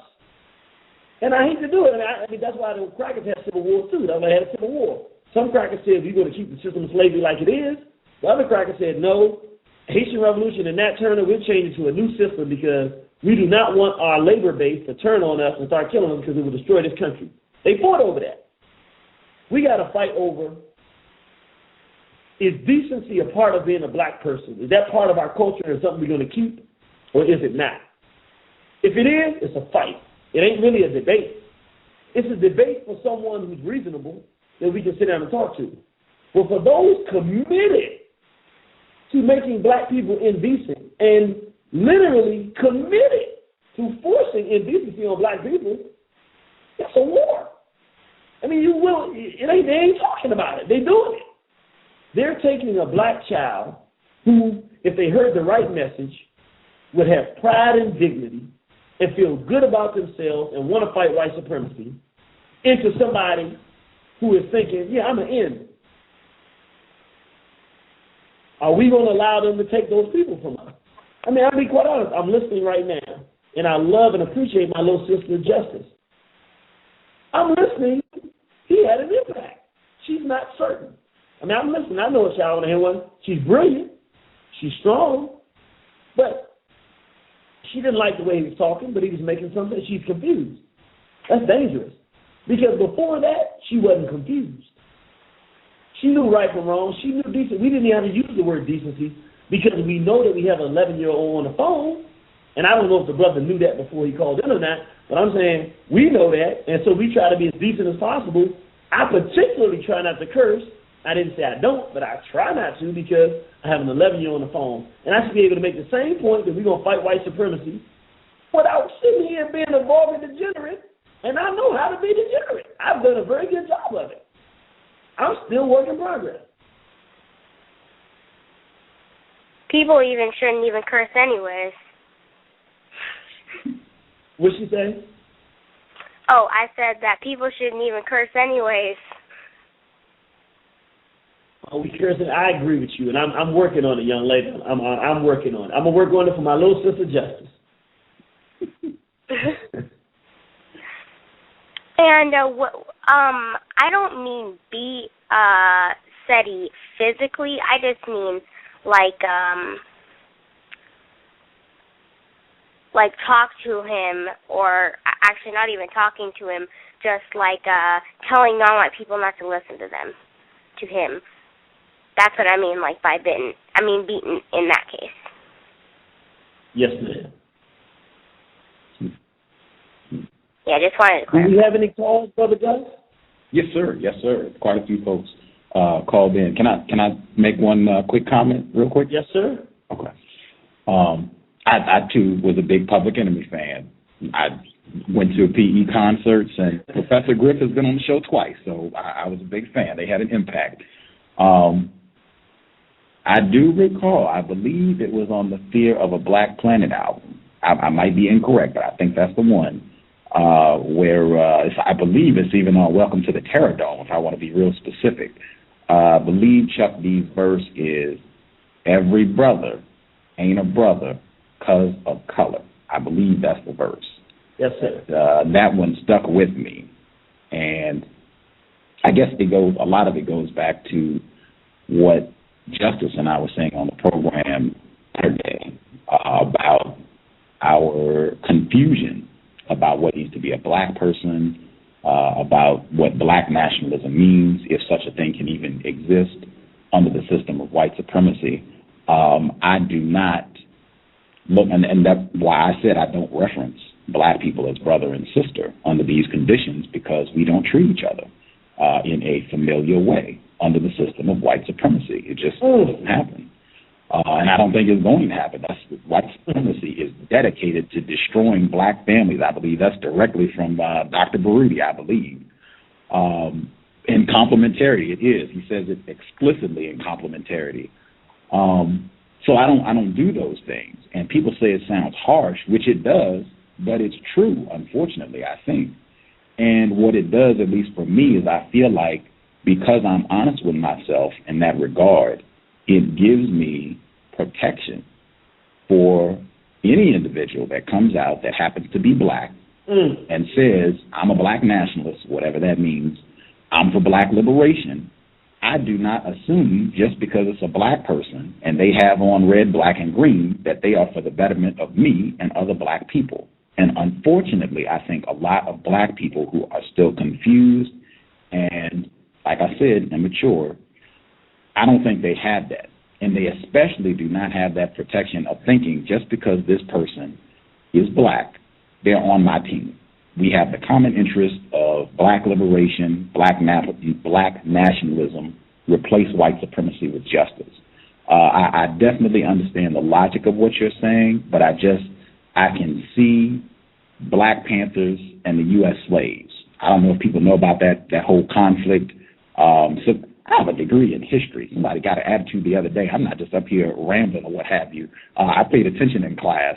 I studied what white people have done to us while I was in school. The Black Panthers and U.S. slaves, you had almost what you're talking about, almost, a precursor to NWA Public Enemy, where you had these two groups both saying that they were about black liberation, and they ended up fighting with one another, ended up killing one another. And white people instantly, that's why I said before, white people, man, they lick their chops when they see that sort of thing. And the evidence shows they are extremely skilled at manipulating, instigating those sort of conflicts, blowing it out of proportion where it ends up where all of our guns should be pointed at white people, and they're just being pointed at.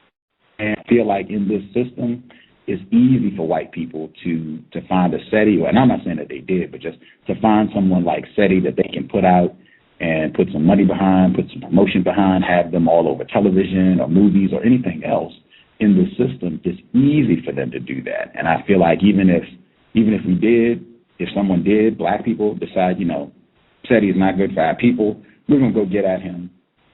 In this system, it would be easy for white people to replace him the next day, replace him 5 times over, 20 times over, easy. Bankroll a whole bunch of groups to do that. I just could foresee it being a long trail of black people committing violence against other black people and us getting off the track of we're supposed to be getting at these white people. They are the problem. White people are the reason SETI exists in the first place. And I would want to make sure I got on the record. Sarah Susan SETI is a victim of white supremacy. I think he would agree with that. I haven't bumped into anybody I think that would say he is not. I think he for sure is a victim of white supremacy, as am I, Justice, Irritated Genie, all non-white people. So that would just be my comment. And again, I think a lot of it ties exactly back to what we talked about on Saturday. I think black people really need to be critical with regards to words, nationalism, black. That's, in my view, that's why we spent 3 hours on Saturday discussing all that. Just because somebody is black and they've got on black and green and they went to Kemet and they can quote Malcolm X or Dr. Ben or whomever else, that does not mean they are on your team and are for your betterment. We're going to have to be much more critical and sophisticated in our thinking about this. And it's really about making a group of people mature, not only in terms of their understanding of white supremacy, but just in their ability to think and scrutinize information individuals. If I may, I want to first say, everything you just said, I shouldn't say that. There's one piece of what you said that I want to talk about, and I want people to understand. My personal opinion is that it's more healthy to discuss our disagreement than it is where we agree. Because quite frankly, the people that are on one horizon, in general, we agree. That's why they're one horizon. That's why Brother Gus T Renegade is here. But when we have disagreement, I think it's most constructive to talk about those things, because that's where we begin to move and have movement and come closer and closer into alignment with our thinking. I'm going to disagree with one little piece of what you said. Everything else, I couldn't have said it better. But when you say they could find a C.O.W.S student said and replace him yesterday, I'm going to dispute that. I'm going to tell you why I say that. Okay. I know the man personally. And as strange as this is going to sound, I'll be honest with you now, I have a high sense of self-esteem. I feel good about the work that I do for my people. I can honestly say I really fight hard for my people, and I ain't no slouch. If you look at what we have to work with as a race of people today, I ain't no slouch in this thing, man. I'm banging in here pretty hard. You know, I know I am because I don't have nothing else in me but to fight for my race. If you're talking about knowledge, discernment, and intellect as it relates to breaking down what's going on in the system of racism and white supremacy, I don't mean the particular language he uses. I'm talking about in terms of his ability to hit the nail on the head, to discern what's going on, his knowledge about Kemet, his studying. You wouldn't be able to replace him because and this is what makes him such a, this is what the really worst part about C.O.W.S student said he is. I know for people that don't know him, I know what he's learned, and I know how you know, I can see through the language and stuff. His understanding, which somebody was disputed if he's doing it like that, does he really understand? Okay, that's something different. I'm just talking about his ability to decipher the information he's seen and to process it, to learn it and study it and to verbalize it. He's an extremely critical thinker. Part of people's attraction to him is that he's almost a genius. I might say he's a genius in a kind of perverse kind of way. Don't misunderstand me. But I'm saying the guy's no slouch. To get someone who could pose as a C.O.W.S student setting, it wouldn't just be the mouth and all stuff. They would have to have the charisma, the intelligence, which would take time. They couldn't fake it. See, the stuff that he puts out there, you can't fake that stuff. You can teach a person a crash course and they can train an agent in it, but they would have to it would take years. I'm not saying they don't have somebody in training like that right now. And I'm not saying they couldn't take a crash course in this stuff. I'm not disputing the fact that they couldn't make another one or more. But I'm saying to have the kind of impact that he's having and the time that he's had, part of it is that there really is a legitimate genius who can decipher and see that really has physical, mental, intellectual strength inside there. It's just he's completely corrupt. If he wasn't corrupt, I'd want him on our team. I want him on my team anywhere. If he wasn't corrupt, if he wasn't trying to give our people the damage and the soiled degeneracy that he's operating with to give it to us, I'd want him because he understands things on a level that most people don't get on. So I'm saying to say that same thing with NWA. I don't believe that they could have got another group easily to do what NWA did because they were trying. As a matter of fact, I'm going to say anything different. I don't even know if they knew that somebody could do that. What happens is, this system works like this. They do a lot of stuff out there. They don't necessarily know how well it's going to work until they actually look back and see something, and then they have to go back and process, okay, what did we do to make this? And then they go, wow, you know what? Let's do this with this. So like with NWA, they did not necessarily know that they could have a talented group of black people that can make the idea of killing black people sound cool through music. Because they didn't put them up to it as much as they were living in a gang culture, and when they started off, they were talking about the stuff they were dealing with. It wasn't until the Europeans saw how, the small heads saw how corrupt it was, they said, whoa, these guys got talent, they're strong-spirited, but they haven't dissected that what they're doing is destructive.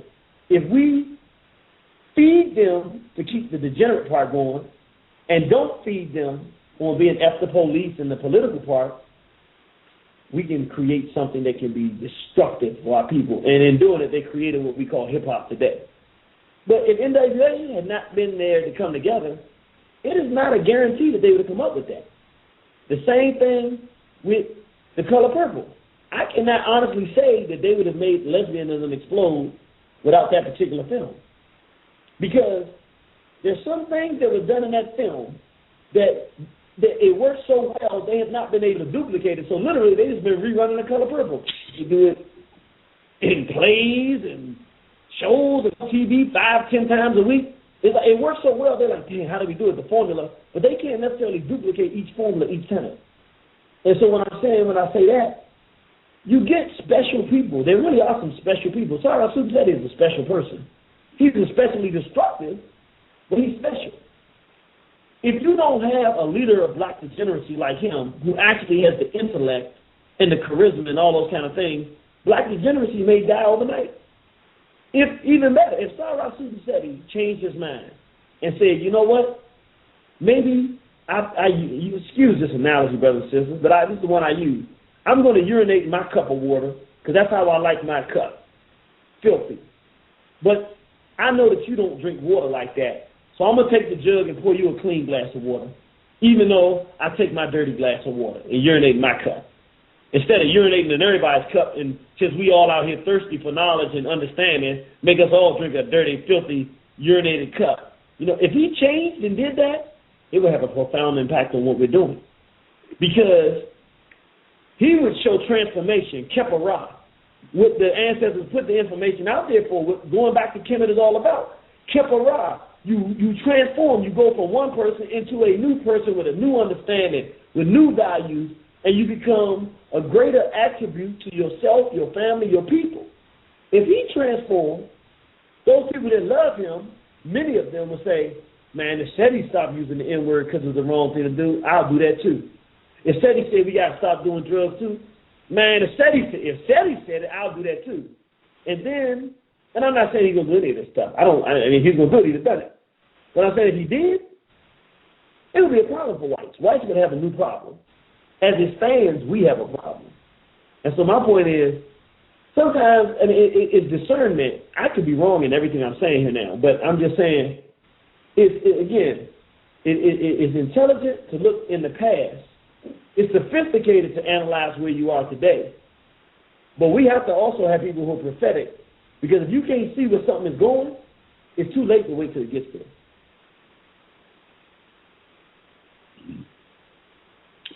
This is your show, sir. Do you want to check the phone line? Yeah, I'd like to. And by the way, I just want to say, Brother Gus, this is one of the best conversations, bar none, that I've had. I can't say when the last time I had a conversation this stimulating has been. So let's go to the phone line. Yes, sir. Justice, did you have anything you wanted to say before we hit the phone line? Just, yeah.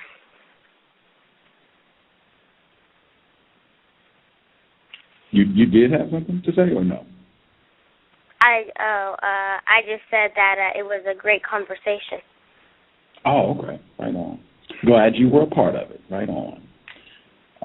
Okay. I'm going to give out the phone number again in case you want to call. The number is 760-569-7676. Participation code is 948656. So 760-569-7676, and the code is 760-569-76. Excuse me. The code is 948656. So the number 760-569-7676, and the code is 948656. If you're listening at Blog Talk Radio, you should migrate to War on the Horizon, because the live feed is about to end. So migrate on over. In fact, if you move over, if enough of you move, we will have a brand new record for War on the Horizon listeners. So go to War on the Horizon and listen, and great audio quality. You can continue to check out the program. Person who called in, last four digits, 5301. 5301. Did you have a question? Yes, can I be heard? Yes, sir, loud and clear. All right, good evening, Gus, and good evening, Brother Genie and Sister Justice. And Justice, you're doing an absolutely phenomenal job. My daughter loves listening to the show for Justice. Thank you. How old is your daughter? She's 10 years old. Oh, right on. Getting the young people, I love it. Right on. And if she ever wants to say something, let her know that she can comment anytime she wants to. Absolutely. So, listening, I like a lot of what Brother Irritated Genie said tonight, because I believe in the Kepara SETI as well. Let's petition the ancestors to usher him into Kepara. But, when you think about SETI, he represents a branch of resistance against racism, white supremacy. It's like he's the Army and War on the Horizons is the Marines. Both of you are warriors, you know, you wield weapons against racism, white supremacy. I mean, he's still unrefined, he's still growing. You know, he got a lot of that Tupac still in him. But, you know, I definitely think that he's a young lion and he's committed to the total annihilation of racism, white supremacy. You know, but I have several differences of opinion, you know, my strategy and tactical methods and SETI, but, you know, I'm a Marine, so I think like a Marine. But, you know, let's recognize that, you know, his contribution, and I like the fact that you remain open to collaborating with him against Warren's white racism, white supremacy. I appreciate you calling, brother. And you can stay on if you want to continue the dialogue, but I do want to say I'm going to take a disagreement with you. I'll be honest with you, and I've done this for years. When you start loving black people, and this is one thing I learned about African nationalists, particularly those who are the most sincere. We tend to want to love every black person, and we want to give everyone a chance. We're balanced in the fact that we know that we're not perfect, so we don't try to hold anybody to a perfect standard. We love our people, and we end up really hating this enemy so much that we want to give every one of our people a chance. But one thing that I found that is one of the negative sides when you get an African nationalist or a black nationalist or a black progressive person is that we do not, once you start really loving your people, you don't have a barometer for what becomes unacceptable. We don't have a measuring stick for what says, okay, that's no longer acceptable. And I'm going to say, in this situation, I'm not amenable to work with this man because he's doing the exact opposite for my people, what I want. I want for my people to love ourselves and treat ourselves with some dignity and respect. You ain't got to be perfect. But to war with the enemy. I do not want to waste time debating on whether or not we should take words like the N-word and apply them to the greatest of our ancestors. That is something I should be fighting with the whites about. Somebody white should be saying Nat Turner was just an N. Malcolm X was an N. And then I should have a fight to fight. If somebody black is committed to a position like that, then at some point we've got to start having that discernment where we say, wait a minute, what are we really trying to salvage here? We know that we love our people. We know that this person has all this great potential, but how much do they really love us if they got to urinate in our glass of water to give us the water?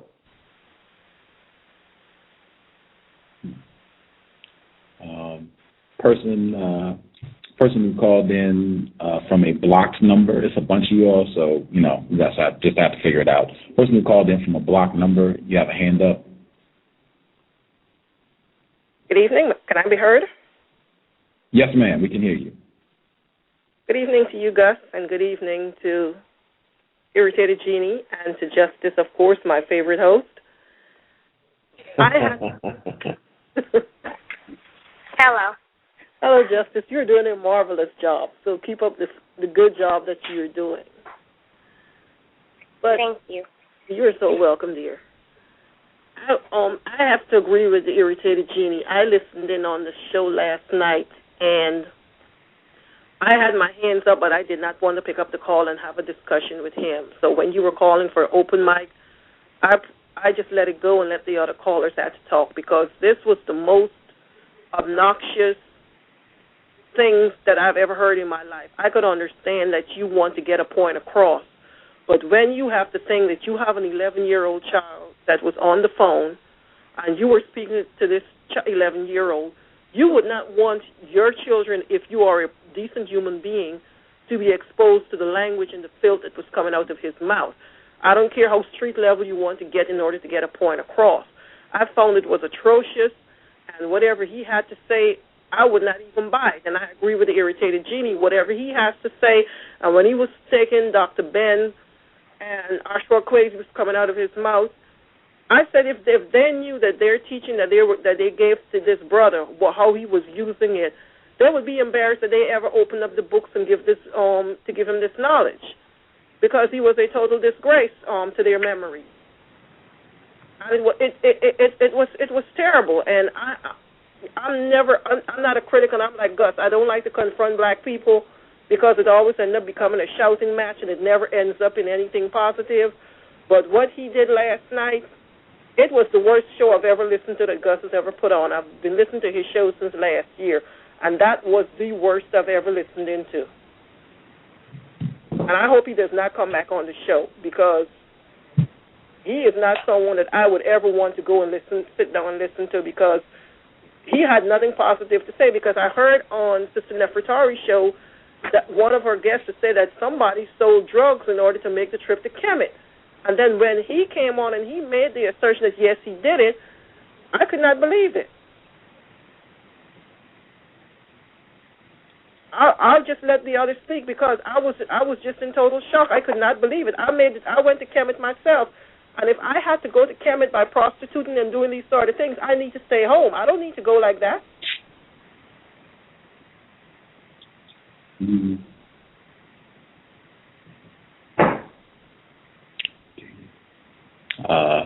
Jeannie. Before you give your response, the book did not arrive yet, but I haven't checked the mail today, so it might have come today. I will check the mail today, and we have a program tomorrow, so I will announce. But it didn't come over the past weekend. I still didn't get it yet, but I'll check today. Tracking number on that to see what's going on with it. Okay, groovy. I'll let you know tomorrow. If it has arrived, I'll let you know tomorrow. Okay. Groovy. Jeannie, did you want to respond? The sister was so on point, I can't do anything but ditto her sentiment. Other person that called from a block number with a hand up, did you have a comment? Other person from a block number? Can I be heard? Yes, ma'am. Greetings, Jeannie, Gus, and Justice. I called in yesterday. Honestly, I had a discussion with a friend of mine who is familiar with Sarsu and Seti as well. We both know there's an 11-year-old in the show. I said to him, do you think he's going to use all that profanity and talk dirty with the 11-year-old in the show? He was like, yeah, he will. So honestly, looking at the total product of what he has on YouTube that he's made and other people have made, I didn't expect anything more. I didn't really confront him on the issues of the N-word and everything else, because from every question you asked him, every question Justice and anybody else asked him, he didn't directly answer the question. He said exactly what he wanted to say. His answers weren't logical. He didn't seem to take the time to sit and think about the question and respond back. It was all defense, defense, defense. So I didn't expect anything more. And I honestly didn't feel like wasting my energy combating with him, because from what I've seen online, no matter what you say to him, he's going to come back on the defense. And when he did that speech about how he sold drugs to go to Kemet, I'm thinking to myself, what he said is so I could get raised up. And I'm thinking there's no way as a black person that you can tell me you're going somewhere to get raised up when you stepped on another black person's mother's head, father's head. You talked about the babies are dying. If you're selling drugs to someone, you're contributing to that child's death, because you're further harming that person's family, brother, mother, sister, father. Drug use and sales doesn't help anybody in the black community. If he said I went and sold it in the Crackers neighborhood so I could get to Kemet, I don't agree with drug sales, but at least you didn't have the indecency to step on your own people so you could get raised ahead. Everything I heard him say had to do with him, my camp, my movement, my this, my that. So what I get from him, he has a lot of knowledge. I hear him say some things I agree with, but ultimately he seems to be about self. And between the two of you, Gus and Jeannie, you guys have so much work done that is constructive. The reason people may not know about you as much because you're not all over YouTube. I think both of you should be. Both of you should have at least 50 videos on your channel. I'll volunteer and put in some of the work to make videos on some of the stuff that you guys have, but you really should have a greater presence on YouTube. And I also think that when there's somebody like him, to me, he reminds me of the rappers that are out now with the sagging pants that appeal to that generation. I may be incorrect, But I would not at all be surprised if white people would promote him, because when you have a movement and you can find somebody that will make it less credible by, sounding a bit more outlandish, that will be used to weaken it. And there are plenty of white supremacists who would point at Sarah Sutton-Seti as the face of the black nationalist movement or the face of black consciousness in order to debunk it.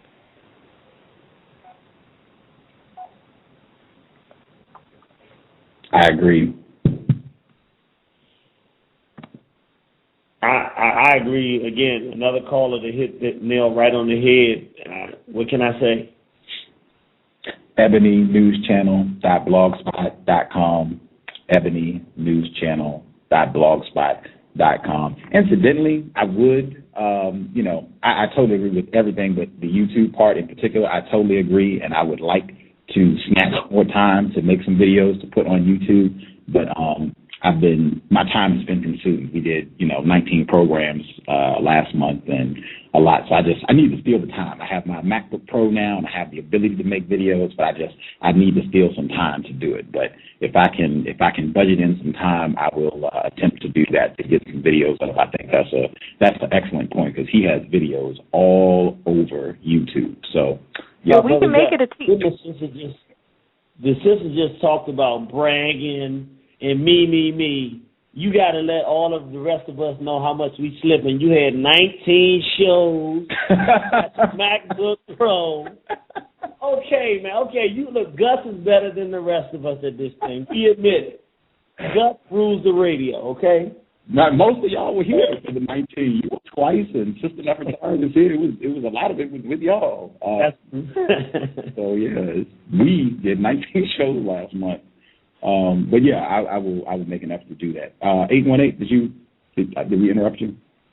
Oh, I was just going to say that's a team effort, because from my knowledge, he does not make and upload all those videos. He may, film them, but I think somebody else adds the music. One thing someone told me who believes in counter warfare, if you want to appeal to black people, and especially young black people, use hip-hop instrumentals when you are trying to break information or make something sound like breaking news, something important. That draws them in. But it's a collective effort. So anyone out there listening, if you find the cows constructive, if you find the Irritated Genie stuff constructive, post it on YouTube. Just check with Irritated. We're on the horizon about what they do and don't want out, because they don't like bootleggers. But make the effort. I think it's a group effort for those of us who believe in black decency and replacing racism, white supremacy with justice. Well said. Well said. See, somebody else called in from a blocked number. Other person that called from a blocked number, did you have a question, comment? Can I be heard? Yes, sir.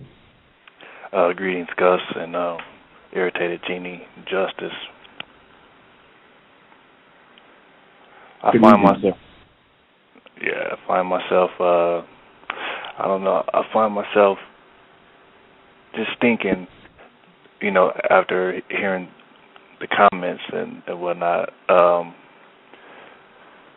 said he ain't talking to people. He ain't talking to like the people that say that they don't want to hear him or whatever. He's not even talking to those people.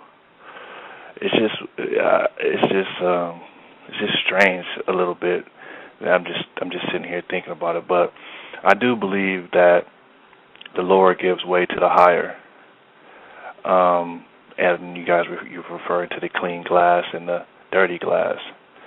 He made his videos on YouTube in his room, high, drunk, crazy, and all of a sudden, months later, he's doing he's on the world tour. He's on his way to Africa with a group. He came out here to L.A. I mean, he's in Atlanta. He's like Gus said, man. It's like, what not anybody in particular, but just to ask your own self the question, what are you doing? He started from wherever he started from, like I said, the YouTube videos and drunk and high, and now he's the spokesperson for Red, Black, and Green. And, people my generation, younger, they hear them, and I came up in L.A., a lot of violence, strength. We followed the strongest people, Tookie Williams and, Monster Cody, whatever. They were strong, physically strong, and they just commanded that allegiance because they were strong people, and good looking, whatever whatever it is that you need to get people to want to be like you, and I just feel like you have to do what you have to do your best and understand and be creative, and because the people that he's reaching, they're quick to call you. They're quick to say, that's corny. It might be good. It might be hip hop or music that has the greatest message, but they don't like the beat. They'll tell you straight up, like, the beat is whack. I don't want to listen to that. He's saying something, great. So it's just if we getting outdone by, that's not good. If we're getting outdone by this thing, and I do believe that SETI could be created in an instant. Actually, from what I know about Kemet, I haven't heard him break down anything super something I haven't heard before. So yeah, I feel like one of his followers, he'll be a martyr. One of his supporters be the next one or whatever. It's nothing. It's really, we have to be higher, and the lower has to give way to the higher. I firmly believe that. And the question I have for you, Jeannie, is: have you ever heard of Fela Kuti? I have. It's music, right? Yeah, he's an African artist, and he's a genius. And I know sometimes for myself, when I'm taking a break from studying or whatever, and you want to hear music that is speaking directly to, what you're talking about, Fela Kuti I haven't heard anything that could top him. And I just wanted you to, if you haven't listened to him or in a while, to get some of his music and check the lyrics. I think that music will definitely, I think you would appreciate it.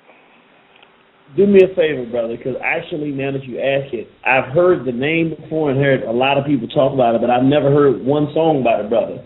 If you could send to liberation@waronthehorizon.com, send his name and your suggestion to check some of that music out, and maybe the name of an album or something like that, we'll do that. I'll get on some of that, and we'll play it on our station as well. Okay, I will. I have all of... I'm sorry. No, I was just going to say we appreciate that, because we can use that information, and we'll definitely play it for the people. Okay.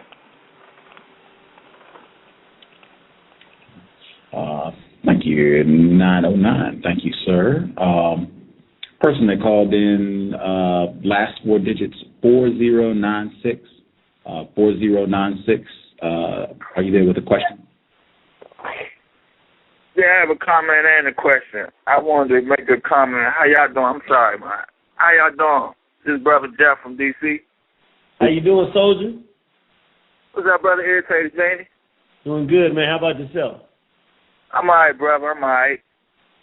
Hey, I just wanted to make a comment about last night, the brother SETI coming on the show, and he did a real good job. I understood him. I can't get with him on certain things, but me being from the street, I just got to say I can understand where he's coming from as far as when he say stop looking at him and stop wanting to fight him, bringing the beef to him instead of bringing the beef with the cracker. I can bring up an example as far as this selling drugs thing. I don't agree with him on the N-word at all. He's going to have to lose that. But on selling drugs,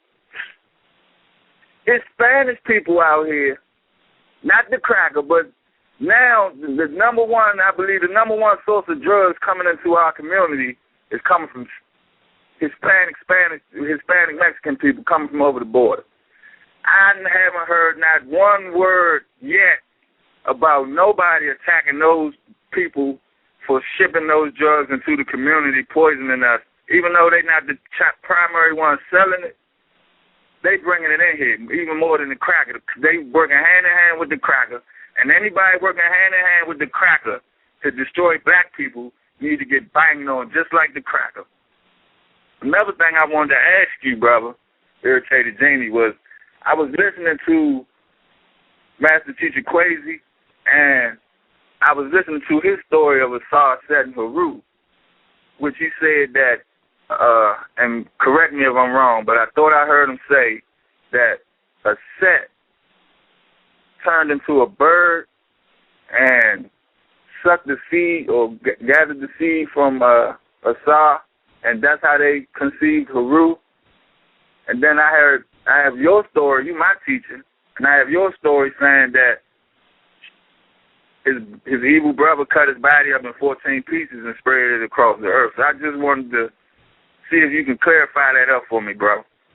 Okay, yeah. Both things happened in the story.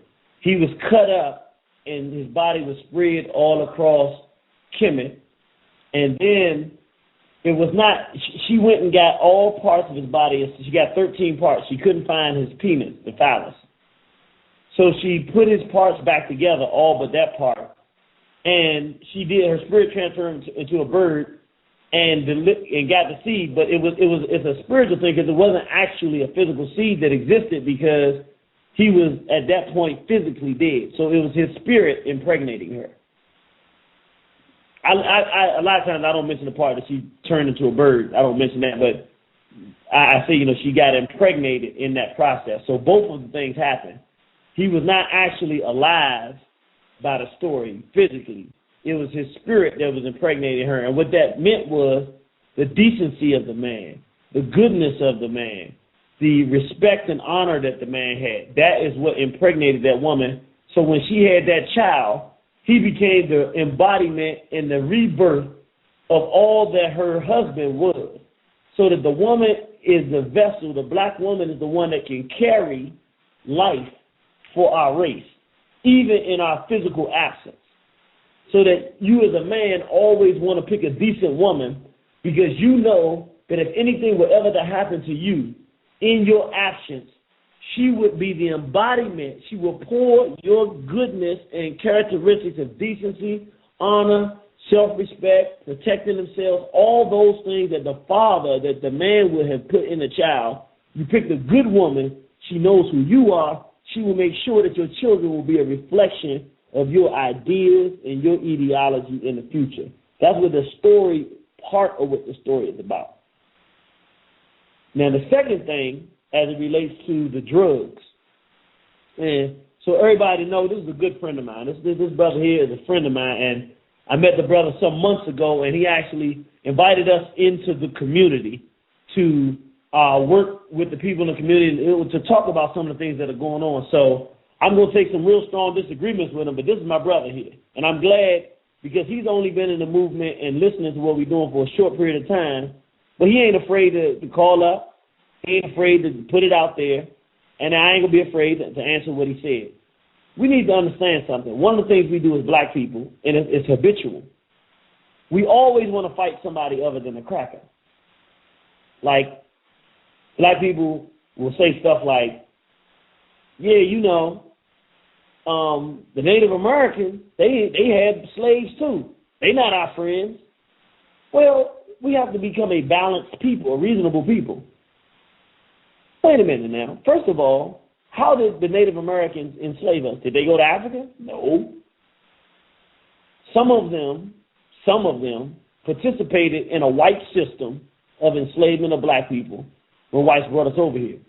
Well, what is the flip side of that? The Buffalo Soldiers. Would we want the Native Americans to say black people joined the whites to kill us? Well, no. Black people were dragged over here on boats, enslaved. giving guns, and pointing in the direction of Native Americans who were not our enemies. The reality of it, though, is that just as many Native Americans and more took us in as family when we escaped from these plantations and we had good relationships with them. My point being, as you say, the Hispanics are bringing the drugs into our community, we can't look at it in that light because the whole drug trade was set up by the whites. They went to a place where they've already gone and invaded, and those people don't have a way to make living. And the crackers come over there now because they want to destroy our community and say, all right, we'll buy your drugs. The man says, okay, well, take them. They are poor people just like us, and they give them the drugs. They don't necessarily know and didn't necessarily know that the drugs were going to be brought in the black community. They didn't care. They trying to survive. They're victims similar to the way that we're victims. And if we had a commodity that whites would buy in our condition now that could be taken over to the Hispanic community and kill them, we would do it. Case in point, white sex is a commodity amongst whites that whites want to pour around many black people or people around the world. Most of us don't realize why there's such a strong hatred of black people on the West Coast from the Hispanic community. It is not something that has been a historical hatred. Historically, black people and the red men and women, or what we call Hispanics, have gotten along great. What happened, part of what happened, is that when the Hispanics start coming over in large numbers, 70s, 80s, 90s, they start really getting large and populous in L.A. and in different areas of California, and they start getting locked up. At first, brothers were with them, looking out for the Hispanic, we call them amigos and everything. But then these sick Negroes start raping them. And they couldn't wait for the next Hispanic man to come into a prison so he could rape them. They became the guys that were going to get raped. And eventually, now they looking at us thinking that since we black, we're going to look out for them. We could have had them regions. Instead, what do we do? In our sick victims of racism and white supremacy, rape them by the thousands. So they start coming together and say, yo, this got to stop. Who was their main enemy? Not the cracker, who is really the main enemy of all of us, but who did they see as the main enemy? The ones that's raping them. Who are who? Black males. Now they've organized themselves and said, guess what, black man? No more rape. But now, that same origin of that beef is spilled out into the streets. Now they go in the black community and shoot us because they're not even organized. Well, it's one thing for us to say, man, how you going to say you're not against the Hispanics and they killing black people in L.A.? Yeah, but what's the origins of the beef? See, this is what whites do. They come in and they make you a monster. They make you do stuff that's damaging and detrimental. And if you don't have you got to have some real humility, man. We had some real humility the other day. We had to admit some of the best minds in the black race had to sit around and admit we don't know. We cannot give a clear, concise definition of what being black is. That's humility. That's when you say, you know what? Dang, they got us a little bit. We have to be legitimate and say, look, every other race has been victimized by the white race. We should not be fighting with each other. So in as much as that's a reality, is the reality as you go talking about, you understood what he's saying about drugs, that's why the guy's dangerous. Because for a brother that's in the street and from the street that understands that, but who also can do something other than selling drugs, the worst thing in the world is for a guy to come to him and give him a message of self-respect and then tell him it's okay to sell drugs. I'm going to tell you why. You got a lot of brothers out there who, they sell drugs, but they can also be a mechanic. He really is a good mechanic, but it's easier to sell drugs. He makes more money and faster. Or he got a multitude of things he can do. Maybe he knows how to do drywall. Maybe he builds homes. Maybe he's a good manager. He just don't like going to work for the cracker. But at the end of the day, he has other skills. He has an option. But this man will come and tell him, nah, you can be good for your community, but keep selling the drugs. So now he legitimizes in your mind that you can still be decent and still be a member of the nationalist community and a friend to African people with selling drugs. What I'm saying is that is not true. If you know the information you know and you sell drugs, you are making yourself an enemy to our people. You have to make the decision not to do that. Now, for some brothers that don't know how to do anything else, that's the only thing they know how to do to make money. They have no skills. If they do it, I would understand why they're doing it, but they still wrong. And they still wrong, and they still need to know that they're wrong, so that the minute that they find some alternative, or it should be the impetus for them looking for an alternative. This man is dangerous because he's taking people, just like I'm saying, this is a good brother right here. And you're saying I'm understanding what he's saying. But guess what? Nobody who puts themselves in this position should ever confuse anybody out there about this kind of thing. It does not mean that I'm a perfect person. I'm a very flawed man. But I'm not going to give you my flaws. And I'm not going to let you feel okay with participating in degenerate, destructive behavior in our community, because I want you to be better. I want your family to be better. I want your children to be better, your parents, your friends and family. And how can you be better if I legitimize your self-destruction? This is a very dangerous thing that's going on with this black degeneracy.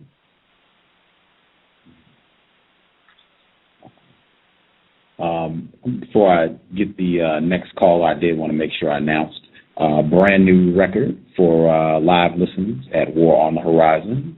Right on. And happy birthday, Christy Graham. She's an investor here at the C.O.W.S. Happy birthday. Person who called in 9664. Your line is open. Did you have a question? How you doing, Irritated Genie, Brother Gus? This is Sister Natasha. How you doing, Sister? I'm doing pretty good.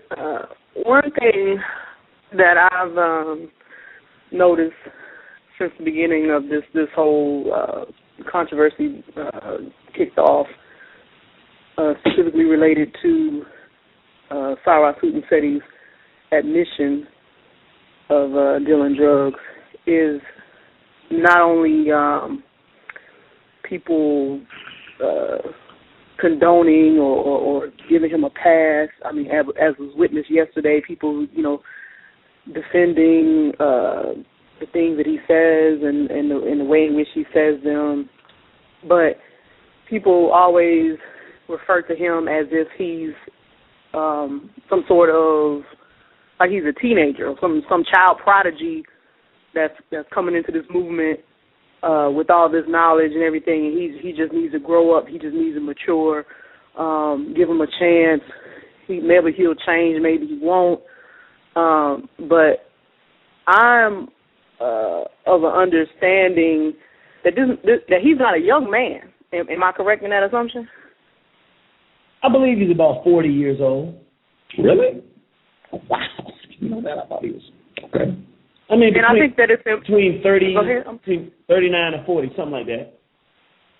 And I think that it's important that people know that, so that they know that they're not. This is not a boy. This is not some sort of rapscallion, some little whippersnapper running around here that's just he needs to just He's older than me. Let me say that. He's older than me. Okay, and I think that's a problem. I mean, you get to a certain point in your life where, being as observant and intelligent as he is, one could only assume that he knows what he says and he knows what he's doing. So it's not something that he's going into blindly. So I can only assume that everything that he says and does is deliberate, and this is a means to an end. I don't know what that end is. He refers to himself by the N-word. He uses it with promiscuity. He refers to other black people as the N-word. He vehemently proclaimed that all black people around the world, or at least in this country, are the N-word. I would like to know, is it possible in anybody's wildest imagination that an N-word, suffering from an N-word mentality, and as a victim of racism, white supremacy, how can one N-word lead a bunch of other N-words to freedom. Is that logical? Is that a logical conclusion in anybody's mind? That it sounds like the blind leading the blind to me.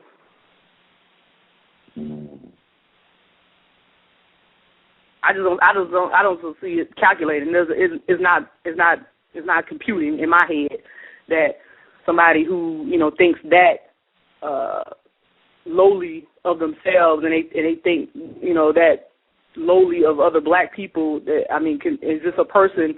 Why would you follow an N-word anywhere? Where is the N-word trying to lead you? I don't know. I would ask that question if I was a follower of his. I mean, all I can say is it's a good question.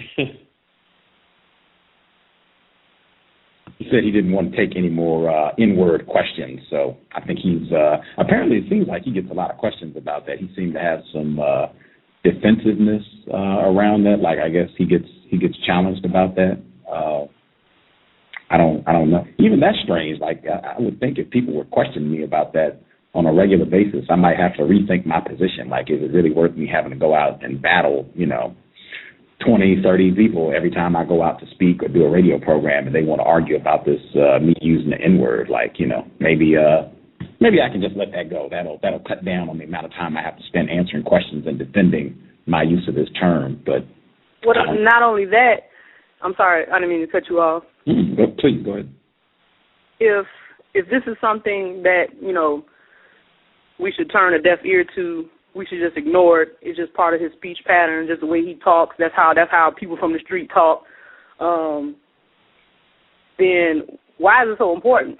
Why does he make sure to include it? I don't think there's a sentence that he completed that did not include that word. And to sit there as a man, or you're masquerading as a man, and you would admit or say that your family, you consider your family to be these things. When he said that he considers himself to be, for lack of a better term, the heir apparent to Dr. Ben and or Dr. Kwesi, he wants to pick up where they left off, or if they feel like they need to, relinquish some of their duties or activities, he would like to be the person to step in and take over. I consider converting to Christianity, and I believe Sister Nefertari said she'll be a damn small hat before she stayed in this movement with Sarah Susan Seti at the head of it. Please do me a favor. You don't. Let me jump in here. One of the things I want to jump in here and state is that we need to really consider why people use the N-word. I'm going to tell you something now. I learned this from Amos Wilson. It's real, real deep. Amos Wilson said, psychosis that our people are in is a very interesting one. He said that part of the reason that black people do not work towards loving one another is because in the back of our minds we understand that in order to love ourselves, it puts us in a position where we have to confront the whites. Because once we love one another, we cannot allow them to openly do the things that they do to us without any ramification. As a result, what we end up doing is finding a way not to love one another. Because when you don't love black people and you're not committed to black people, then you're able to avoid ever getting to the point of dealing with whites. So if you notice something, all of the people that whites killed, very few of them in our movement threw that word around. The ones that threw the word around, most often, they never had to kill. See, nobody says it, but see, when the rapper goes out there and says, N, he's already observed that everybody else is doing it and getting paid, so it's okay with the whites. When you come out as an African nationalist and start talking about fighting racism and white supremacy and being serious about it, if you're serious and you've done your research, you already know that you are possibly putting your life in the kind of danger that ultimately you will probably be killed. My mama told me a few months ago, maybe a year ago, she told me she knew when I was in high school that the whites would kill me one day because I wouldn't back down to them. I said, well, if she knew that, she knew that. I thought I was the only one that knew. But one day they'll probably have to kill me because I just can't take it. I cannot take it. I'm going to fight. My point being, when I decide I'm going to fight and I'm serious and I already decide that I might get killed, then I don't want to give my life away, but I have to decide to do things that are frightening. One of those things is dropping the N-word. Because see, when you drop the N-word, you no longer say, yeah, I'm your slave. You see, whites, if you in it and doing all that stuff, you sound just like a rapper. You okay. You can go and have free reign to do whatever you want. Smoke drugs and talk. You can do all that stuff because they say that's one of ours. He's one of ours. We can get him whenever we want him. When you get serious, that's when you get killed. Malcolm, see, the brother last night told me, Malcolm sold drugs. That's not when they came after Malcolm, though. They ain't come after Malcolm. First time he got locked up, it wasn't because of drugs. He got locked up because he was with that white female, and the judge was mad at him. But they didn't care that he was selling drugs in this community. They wanted to kill Malcolm when he said the white man is the devil. They wanted to kill Malcolm when he said the black man and the black woman are God and God is on planet Earth. And God has said that it's the devil's time to rule is up and it's your time to rule. He was a clean man. Whites are not afraid of filthy degenerates in the black community. And see, it's a psychology thing. You don't have to say that, but we all know that. What filthy degenerate have whites been afraid of? In fact, look on TV. Whites put filthy degenerates in front of us every day. And some of those degenerates, C.O.W.S, a white sex offender, homosexual. He get up there and he makes some real brazen statement. George Bush hates, doesn't like black people. That's a real powerful statement. But he can do that because he's a homo. He can get away with that. If you're a black degenerate, you're on their team. They're like, let the degenerate get away with it because we're getting more from him promoting white sex than we are at trying to fight him with saying that. Now, let somebody serious like Denzel Washington have said that. Let a serious African have said something like that. Then you'd have seen all hell rain loose on them. C.O.W.S go up there and take the microphone from the white female. Why don't the whites care? He's a homo. He's a black degenerate. Tyler Perry, he can get away with stuff. Oprah Winfrey, she can say something. They're not tripping off these individuals because they're black degenerates who they can expose their behavior at any given time and bring them down. And ultimately, since they won't leave that behavior alone, to put them before us only worsens our condition. So if we know that, if I know that, and you know that, the person knows it as well. As brave as a person acts, you know how brave they are when they take the challenge of cleaning themselves up. Because once you clean yourself up, then you're in a real fight. See, if you drunk all night, you ain't got to fight. If you smoked out all night, you ain't got to fight. But if you clean, you up, you studied, you ready, you can't get out there and know what's going on and talk about doing something, and then when the challenge comes to you, not do it. And what I'm saying is, that's the thing with this black degeneracy movement. The degenerates, not only do they have an alliance with the European, it ain't always a spoken alliance.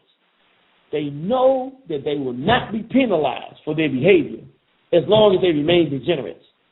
When they stand up, you become a problem for the European. And unbeknownst to a lot of people, that's why a lot of people in our community remain degenerates, because they don't have to clean up, they don't have to do better. They know that by not doing that, they never really have to face the white boy. Think about it. You get rid of the beef. Look, most of us here, I haven't heard one person say that they have absolutely not heard him say anything intelligent. Everybody's telling us, yeah, he got some information. In other words, if he stopped putting a degenerate spin on it, all of a sudden we would want to hear him. Even us. What's the problem with that? Then he would become a legitimate person, a voice of our community. Then what? Then he'd face a real threat. He would not be looked at as something beneficial to the whites. He'd be looked at as a threat. And the things that he's saying could be taken more seriously, and he might be able to galvanize our people, and then he'd be really on the list. He know that. All of us know that. That's how you really know. If you really want to know who the serious people are, listen to the ones who talk seriously. Listen to the ones who don't try to be your friends, but try to give you the right information. Listen to the people who are consistent with you and try to show you respect. Listen to the ones that try to give you our best, because we know. Gus know they listening to him. I know they listening to me. I don't want to believe that, but I know that they are. Sister Nefertari knows they listen to her. Brother Lewis, we know this. And because we know it, and we accept the reality that they can take our life at any time if that's what they choose to do, we decide that we're going to walk this path. We're not going to be cowardly about it. We're going to do the best job that we can bringing it to our people. We ain't asking for no out. We're not giving them no carrot on the stick. We're going to bring King Samir. He ain't giving the cracker no carrot on the stick. He going to say it just like he think it, hit the people right in the head with the truth. He's sincere. We have to start getting discernment. I wanted to double check with Sister Natasha. I just wanted to toss in really quick. I suspect our current, and I mean black people, our current affinity for the N-word, I suspect that could evidence that our perception of black people at this point more closely approximates whites' perception of black people. Yes. I could be incorrect. I'll say that one more time just so people can think about it. I could be incorrect. But I mean, we're in refinement of racism, white supremacy. So I suspect that our black people's affinity for the N-word could be evidence that our perception of black people more closely approximates white people's perception of black people. I could be incorrect.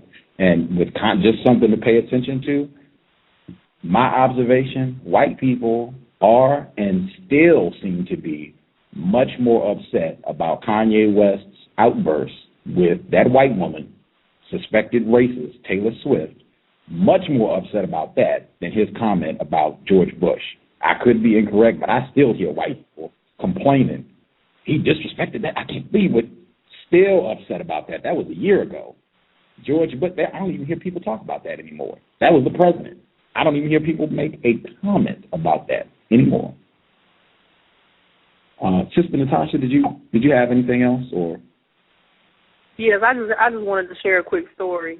One of my first experiences participating as a worker as opposed to a spectator in a War on the Horizon event was when Irritated Genie had a lecture in Richmond, Virginia on the feminization of the black male.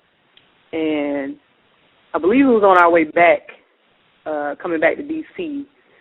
I was talking about, some of my experiences coming into consciousness, some of the kind of garbage I had to sift through before I found my way to War on the Horizon and the material that was produced by the Irritated Genie, Brother Njama. And I remember sitting in the car, and I said, and one of the things I came across was this guy, C.O.W.S. And I mean, he has these videos, and I mean, he was doing all of this cussing and ranting and raving and carrying on, and I mean, it was really kind of, difficult to get a good, understanding of where he was coming from and what exactly he was trying to get across. And the only thing I could think of was, this N is crazy. And I actually said the N-word. And Irritated Genie said, we don't use that word. And I do believe that was the last time I ever used it. But, I mean, for that was like the only thing. He didn't address anything that the brother, he didn't comment on, what my opinion was of the content of the videos or anything like that. But that was the thing. No matter how degenerate somebody is acting, you do not assault your own people with cracker terminology. Because that's essentially what it is.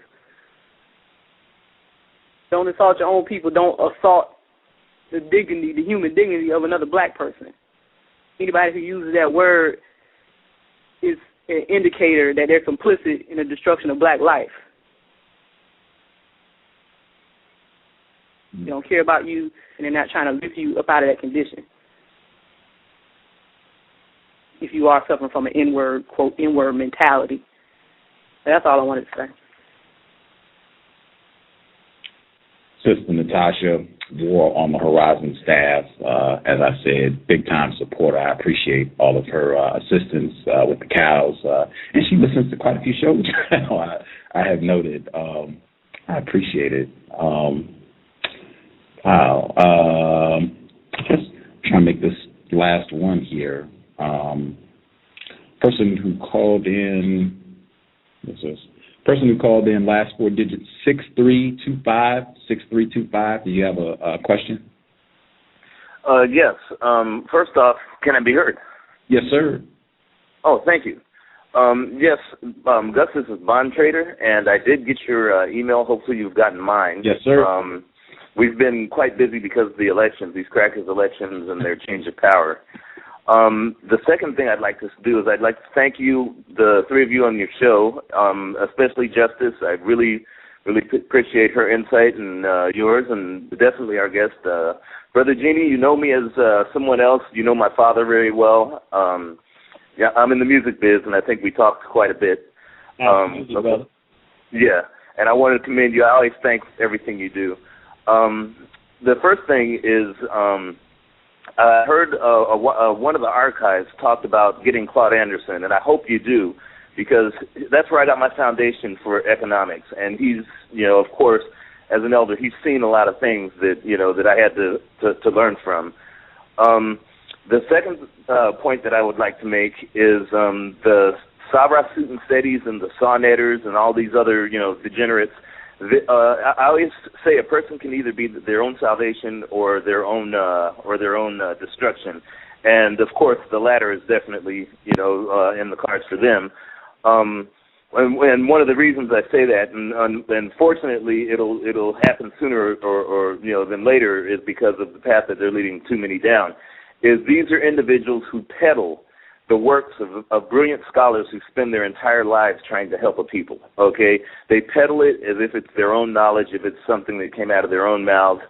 And you can tell by the fact that when they refer to black folk, or us, and victims, they refer to us in a derogatory word, a very degenerate and a very, destructive, genocidal word. When they refer to the enemies of black people, they always say white man, white woman, white, and to me, number one, they are not human, so I cannot refer to them as something that I am, i.e. they're an enemy. A lion would never call a hyena a lion. It just doesn't make sense. So those hopefully they that, as Belizean brother told me, the emptiest ship makes the most noise, and these peddlers of other people's knowledge, or the Don Kings of other people's knowledge, will, soon the ships will sink, either spiritually, psychologically, or physically. The next point I wanted to address is something that might help us out when we're encountering, especially because us as a people, we're a lot of us, not all of us, are seeking validation, okay? Either it's validation from our own language or lack of respect, or validation from the enemies, okay, of black people. There's very simple things that we can do, and it's been beaten, raped, robbed, killed, stabbed, murdered, and everything out of us for 500 years, and that's trust, respect, sharing, and love. And these are the things that we're lacking at this particular time. And something very, very important is the ability to say, I don't know. There's something I just don't know. And being able to accept things from others. A lot of these empty ships, almost all of those things are lacking. Now, a lot of us might not have that, but these are things that we might want to start to strive to do real soon. Because as a bond, being on the trade desk and being in the music biz, I see a lot of things. I was at a fundraiser, just recently with a bunch of celebrities, and they were having auctions, and it reminded me of the slave auction. But they were having auctions of, they raised $80 million that night. You know, I was there, Bill Cosby was there, a lot of their folks were there. And what I saw, what these folks were doing, is I saw exactly where racism, white supremacy is headed. And a lot of us right now, the magnitude of what we're about to face to not be considered what I call pros, if you ever read it, I think it was Aldous Huxley or 1984, Permanent Underclass. The magnitude of what we're facing is so gargantuan. I fear for us. I fear for us so much as a people from what I saw happen that night, and we're talking major financiers that own the companies of everything, of the phones and the computers that we use. These are the heads, the CEOs, the people who have the wherewithal, and what their plans are for racism, white supremacy. We might want to embrace those little things, like I said, trust, sharing, respect, the love, the ability to say I don't know, the ability to accept, and start really working productively fast, because we really don't have a lot of time from what these folks are planning. We're talking going back in the chains. On the last point I wanted to make is I really appreciate Justice program and Justice, what she's doing. If there's anything that we can do to help facilitate what she's going to be doing 5, 10, 15 years from now, 20 years from now, set up a program for her and well as others that are thinking like her, I think we might have a chance to combat what these folks. Like I said, I've seen the people that were at the non-people, the entities that were at this fundraiser were basically, they control policy that we're going to be, forced to stomach here in the next 20 years. So if there's something that we can do to make sure that Justice and those of her age and those who are aware that we can set a program for them like immediately, then we might have a chance. It might be a very imperceptible chance, but we might have a chance, because it's going to get pretty brutal here in the next few years. Well, brother, I definitely appreciate that comment, and one day we're going to have a show with you, brother, because I really want to have a show where we start understanding some of this economics, because you're a wealth of knowledge and resource as it relates to how economics affects our world community and how we can look at the economics and tell what is about to happen to our people as it relates to racism and white supremacy. So we really appreciate all of your support. You've been supporting for years. You just made me think of something when you said all that. It's not going to sound like it's on tap with that, but you were saying some of the things we can do. And it just dawned on me, sometimes we need to give simplistic solutions. I want everybody out there that supports War on the Horizon and the Irritated Genie. I want you to do something for me. And I want you to do it responsibly now. I don't want you to just throw it out there just any kind of way. But I want you to start classifying. It's a new classification. It's called Black Degenerate. So when you hear C.O.W.S, don't say Black Nationalist, don't say say Black Degenerate. When you hear the sister that did Precious, Monique, say Black Degenerate. Oprah Winfrey, Black Degenerate. Somebody's marrying outside the race, integrationist or Black Degenerate. Don't throw it around recklessly because you don't agree with somebody or as an insult. Use it as a descriptive term to describe someone who, and you can go on to warnthehorizon.com and you can go into the War Room for this month, November 2010, and read that and understand and look at the stuff so you can identify and see what Black Degeneracy is. When somebody like our sister Aisha Sekhmet, when she refers to Malcolm as an N-word, say, yeah, that's that Black Degeneracy. Give it a title and a term so that it becomes popular to differentiate between those people who not only want to help Black people, like our brother that just called, like Brother Gus, like our family here.